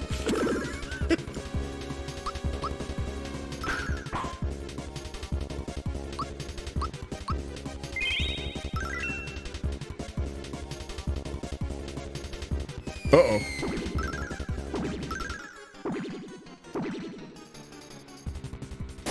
Come on, man. Don't be a jerk, man. Come on, man. Bonk, bonk. Alright, we should be able to sneak in the heal. How much MP do I have? Not a ton.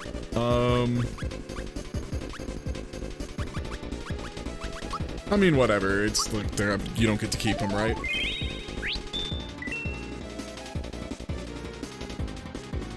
Ooh. Dubs art, dubs art, dubs art.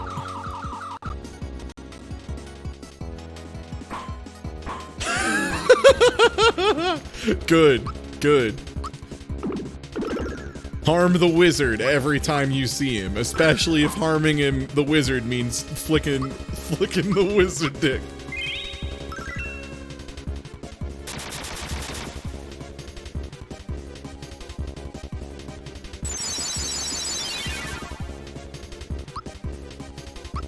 A little annoying.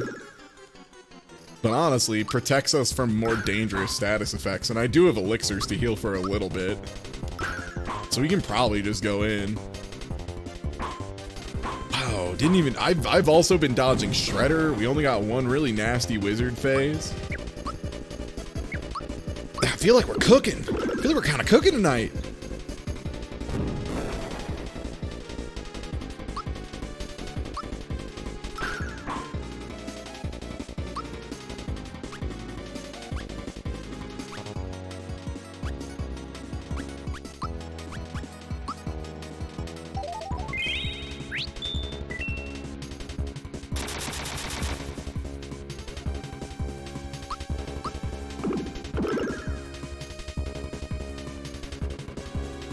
No, the one person who can die.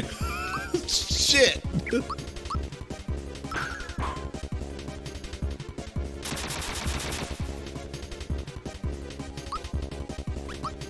Well, I guess that's one way to unsilence him, right?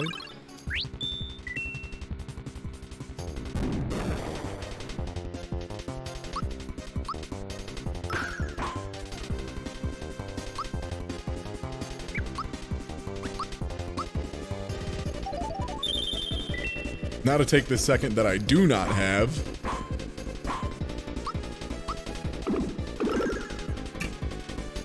And now it's time for me to get away with it. Now it's time for me to get away with don't kill him, please. I will look very silly. Thank you.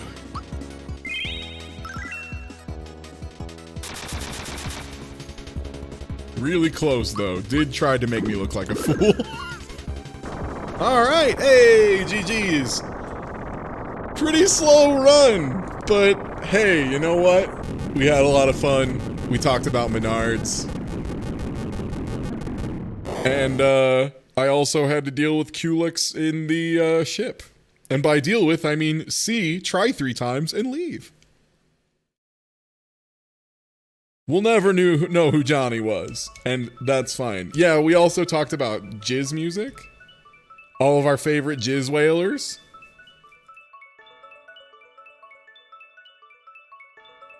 There isn't often more to life than going fast, but occasionally there is. We talked about Figrin D'An and Figrin D'An 2.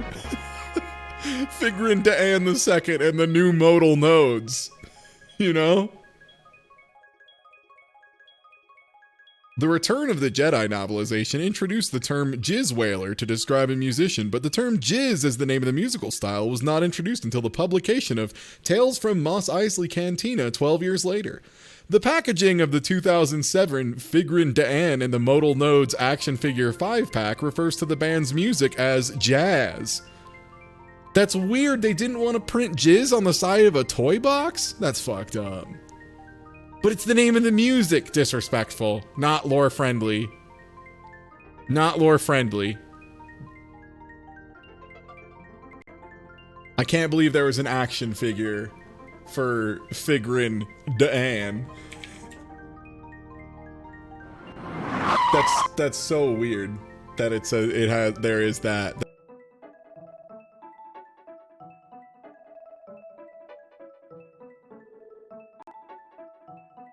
Look at those low rates.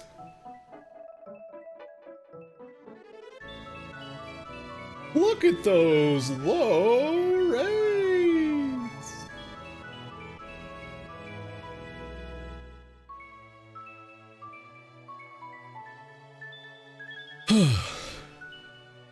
Well, hey everybody. Thanks for hanging out. I'm Ty Tuesday. Today's run was super slow, and I apologize that I was butt cheeks at the video game, but I hope you had fun anyway. I did. And, yeah, I'll catch y'all tomorrow for some Pokemon Emerald Randomizer, where I'm sure all of my experience from playing that game in the back of my statistics class in high school will definitely make it super easy. And,